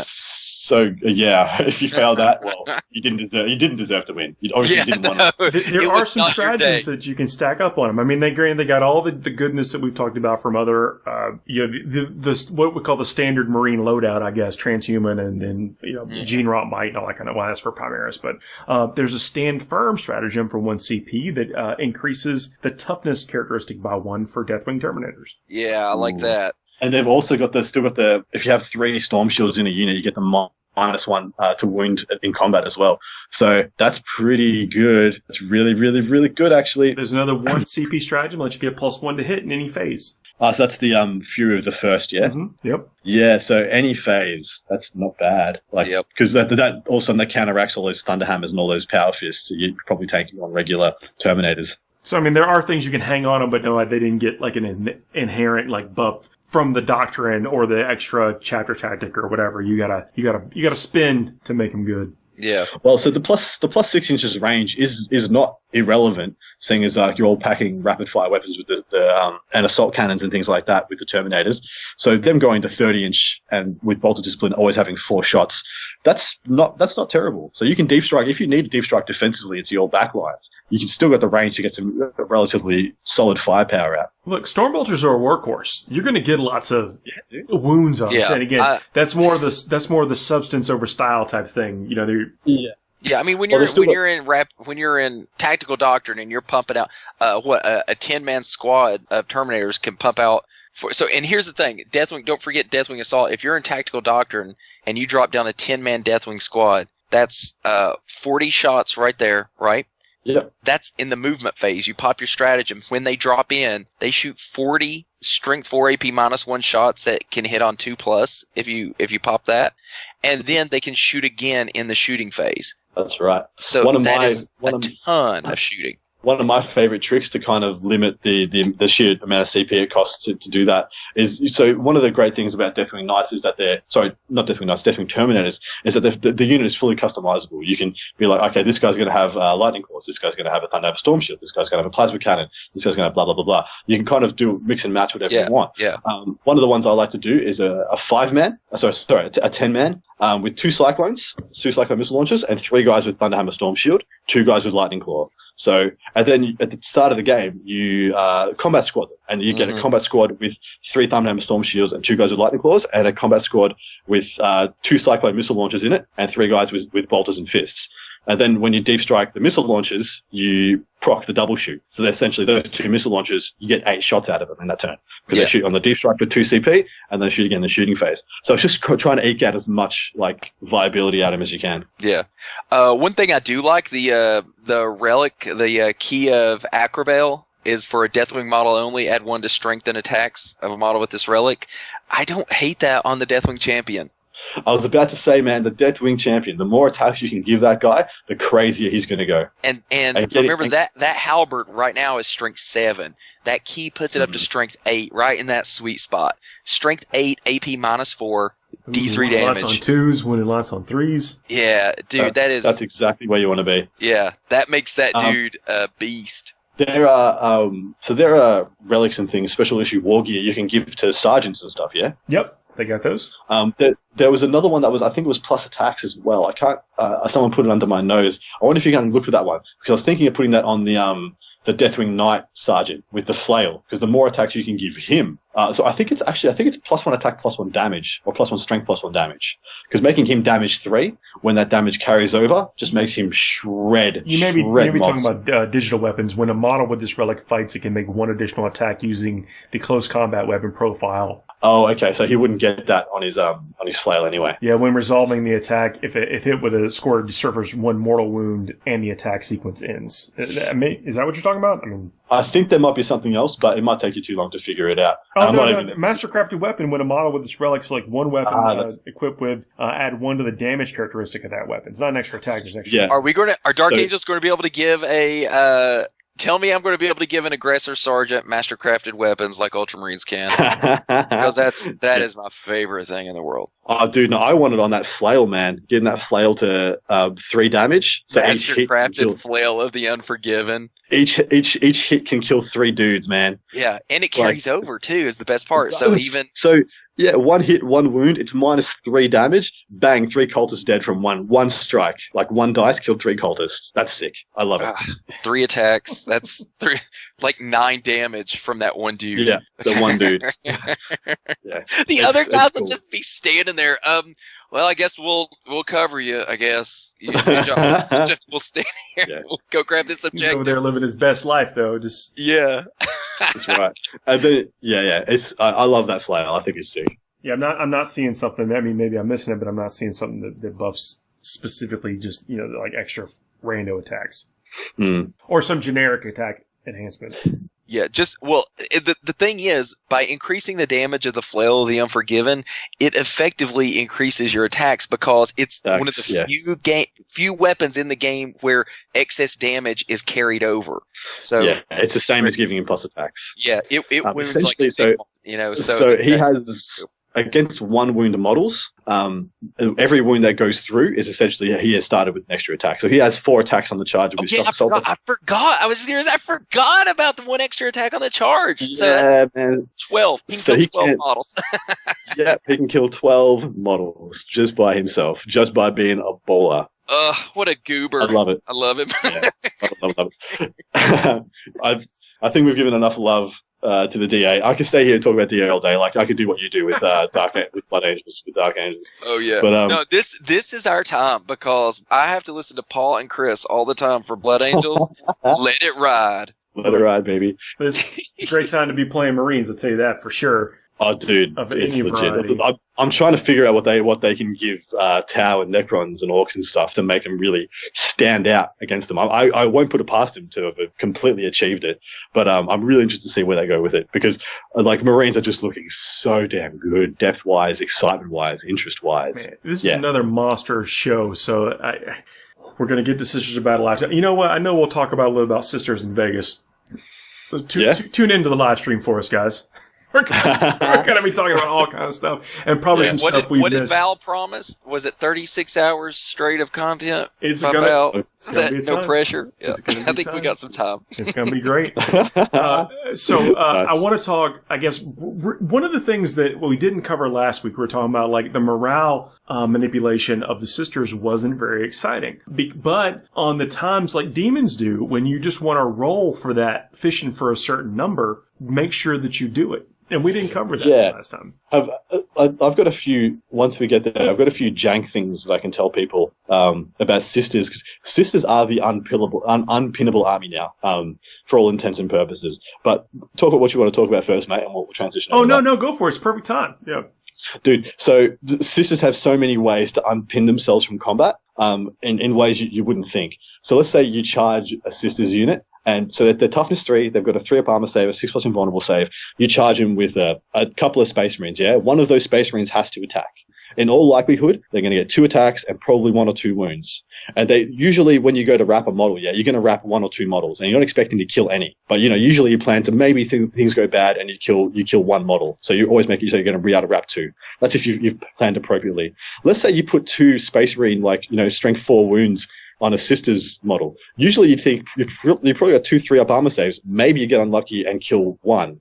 But the sisters player says, well, I know I'm going to get wrapped, so I'm going to elect to use my invulnerable save instead of my armor save. And then instead of having a 3-up armor, you take a 6+, both of them die and they can't wrap you anymore. The other ways, it's really cool. And then you can just purposely use some of those dice to purposely fail your leadership if morale. You need to. You have to. It's a miracle. We all died. Yeah. It's a miracle. Yeah. And so they've got, they've wrapped one of your models and you've got you've only killed 2 guys. So you only fail your morale on a 5 or a 6. You've got a miracle dice. That's a 5. You take that model that was wrapped and now died to morale, back off, kill them all. There's a lot of really strong. Take a sip and, everybody's gone. Yeah, there's some really cool ways of doing it. On top of that, people really, really underestimate how killy some of the sisters characters and units can be in combat. Is it the Seraphim, the close combat Seraphim models? Mm-hmm. You can buff those gals up, and they can do some serious work. I've also seen Eviscerator toting what's their sister? No, the special character, just the captain equivalents. I can't think of the name. The Cannoness is what come up. Yeah. You can just take an Eviscerator on a Cannoness and make her an absolute beast. And people just don't expect it. Like on the counter charge, you've wrapped my models with some Space Marines. Well, here's my ×2 damage, -4, flat 2 damage Eviscerator that's just going to go in and butcher your Primaris Marines who don't get an armor save. There are some really relevant things that sisters can do to combat and be really defensive and safe at the same time. On top of that, you got stacking invulnerable saves. You've got ways to ignore rend, which is stupidly powerful in the age of doctrines, especially being able to get the magic ignoring -2 range. So you ignore Thunderfire cannons, you ignore all the basic shooting, anything bar a Stalker Bolter. Apart from that, any anti-infantry like the Hurricanes on Centurions and the Flamers, you don't care, and that is so potent, so powerful. I think there's a lot of things to do in this list. The sisters, because you get outside of just so we talked, I think the 9-point, we talked about this last show, the 9-point battle sister, everything else is pretty inexpensive. And so you can kind of go nuts with all the toys, which is sometimes something that's lacking in other codexes, that you're kind of forced down the, I have to buy all these troops type thing. Here you get a little bit more flexibility, I think. And I won't profess to be a sisters expert by any stretch of the imagination. In fact, I only know the stuff I've ever heard my sisters players talk about as being strong and exciting. But the stuff that they tell me, I'm pretty keen on. I think the sisters mech army might not be there anymore. They used to be able to do this mech war with a bunch of rhinos with 4+ invulnerable saves and emulators and stuff too. That has changed. We talked about that in the last show. Yeah. Mm-hmm. Yeah. But the infantry is so strong. Like their infantry, they have some of the best infantry going, I think. Outside Space Marines, they're just viable. They're much more tougher than you think they are, and they can do a lot of different things. Like the breakout unit for me is going to be the Zephyrim squad. I think that just Tell us about them. I only know that they are a lot more deadly than they look. I actually haven't felt their raw power yet. They haven't. They can reroll. I mean, one of the things we talked about is they reroll to wound the melee. So they're basically their strength is a lot less meaningful because they get to reroll, and then they're swinging the -3. Yeah. And they get the banner, right? That gives everybody reroll charges or plus to their. What was it again? Reroll charges within 6 inches. Yeah. Yeah, and that's to everybody, not just them. So that's huge. Every order. Really legit. So they have to have an order, so it wouldn't be for quite necessarily everything, but most things. Right. Love it. Yeah, that's good. Yeah. So we'll talk more about sisters. I promise we will. And you can already see the time count on the show to know it's a monster show. I want to talk briefly about the hobby stuff. So the last show, we talked briefly about the minimum tools for getting into the hobby. Like when you are starting, what do you need? You need your blade, you need your clippers, and you need some glue, and you can build some models in your set.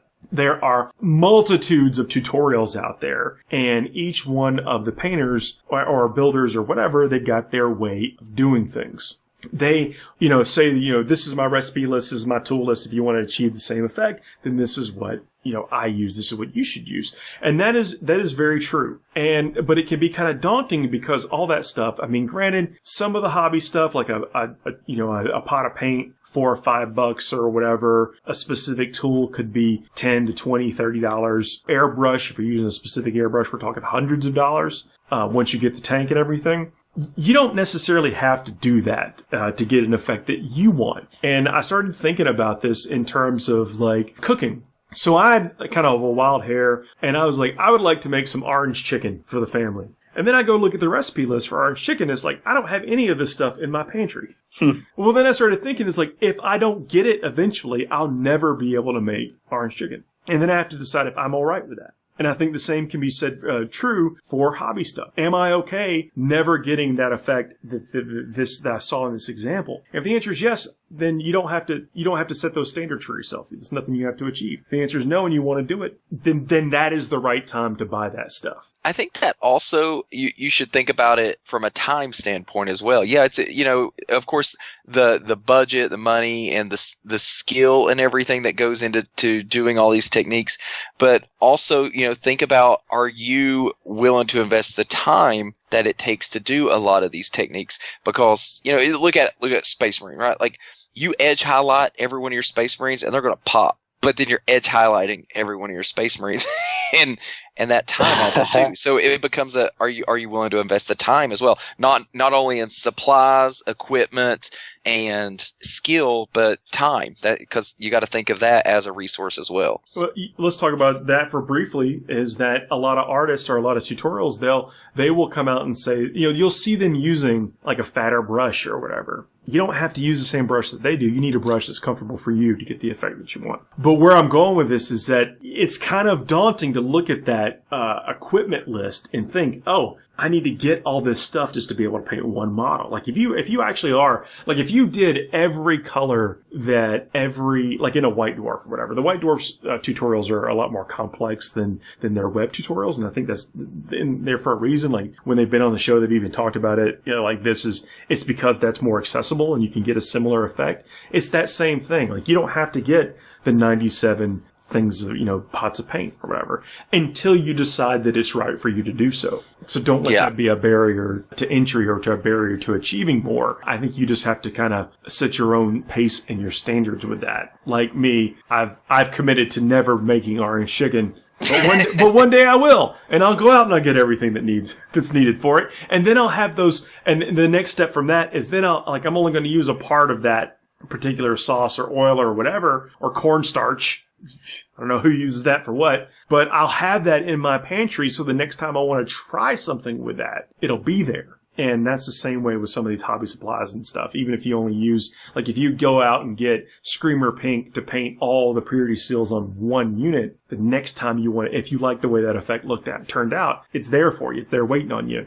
So there's the benefit of that, but you don't have to take that plunge until you're ready for it. So, just about it making everything more accessible. And if you are starting out and you are looking at these tutorials, it may seem a little overwhelming. Just know that you can take little bites whenever you're ready. Well, I always just think of it as pick one skill at a time. It's very hard to look at it's very hard to look at a beautifully painted model and think that you have to replicate that straight away. Pick one aspect of it, like pick the shading, pick the recess shading, pick the edge highlighting, pick the lenses, pick the gems, pick the whatever, the gun casing or the barrels, or just start somewhere. I find it's so much easier to just start with something than it is to try and look at this big, amazing skill set that someone's developed over years and think you have to emulate that immediately. I got you. Bathe everything in Agrax Earthshade. Thank you. Yeah, dip, Agrax done. Or known. Let's be fair. Yeah. Hey, look, we all start somewhere. Whatever. Again, I just want to put that. I was thinking that if I don't go out and get some of these supplies, I'll never get that, the result. And if I'm okay with that, then that's okay. I mean, this is it.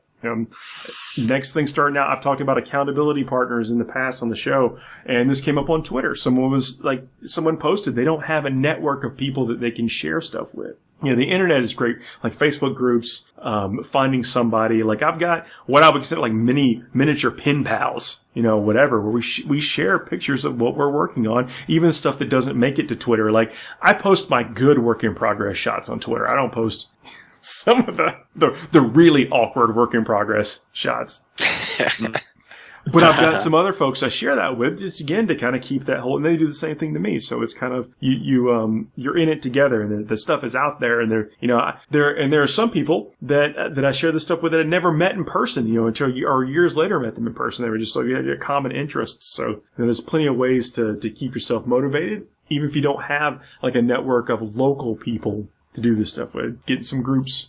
There's nothing better than a bro to hobby shame you, and I mean that's how most of my work gets accomplished. Is when my buddy Dave will message me at, I don't know what his work schedule is half the time, but like 2 a.m, I'm getting pictures of like whatever he's working on, and it's immediately followed with, "What are you doing?" And usually I'm in bed. But I promise I will work on this model and get. I will paint pouches tomorrow. Yeah, I promise. Well, so me and my hobby group, we're all doing slow grow Horus Heresy armies at the moment. And my one, is Heresiera Dark Angels, and the impetus to get good and keep up with your mates and keep up with your friends and the rest of the group, because we set dates where we have we'll have a Zone Mortalis day. We're about to move up to I think it's about 1250 or 1500 points, and so the games are starting to get pretty big, and we're moving out of the ZM format, and so you kind of. You want to be the guy that brings in the impressive model to show your mates. Like, here's what we did in the last month and a half. Well, here's what I did in the last month and a half. Oh, well, you think that's good? It's like that you're going fishing, yeah, and whoever catches the biggest fish, like, it's fun. It's a lot of fun. That's cool. Well, the stuff's out there, and it can be overwhelming, especially when you see, all the stuff that people use. But also with tutorials, sometimes you got to find somebody that does it the way that speaks to you. That's another way to influence what you buy. Yeah, a lot of it's about the presentation, and if they can communicate in a way that you find and explain their techniques in a way that you find inspiring or want to emulate. So, guys, thanks for joining me on this this talk. I know it's ending up being a very long show. So if anybody hung into the hobby segment, I appreciate you. Thanks for the people that are continuously leaving the 5-star reviews. If you're new to this channel and you've made it all the way through, make sure you hit subscribe and like and all that kind of stuff. It helps a lot. Other people find us. It's one of the great ways and free ways to support the show. Fantastic. I suppose the next time we're recording this, we'll be in Vegas, won't we? I'm getting it on Thursday, so we might record this and have something that's time released to release. Nice. I'm getting in on the Wednesday, so man, I can't wait. I cannot not wait for the LVO. And it's going to be amazing. You got to tune in and watch us. Got to watch how we fumble through 36 hours of content, try not to embarrass ourselves. While y'all do that, I want you to just we'll live stream me, and I'll just be in my backyard in my hammock. And so, like, whenever you need content, you just me in a hammock, rocking back and forth for 5 hours. I tuned in. That's actually perfect. It's gonna like be usually people do like a fish tank or something innocuous like that. Yeah, Ricky in the hammock. Yeah. We'll switch to Ricky in the hammock. Yep, there he is, still in the hammock. Cool. Still back to us. Like a fish back tank. to the game. Can someone go poke Ricky? Is he asleep or alive? Or we need to find out. Send help, Ricky. Send help. Good night, everybody. Good night. Good night.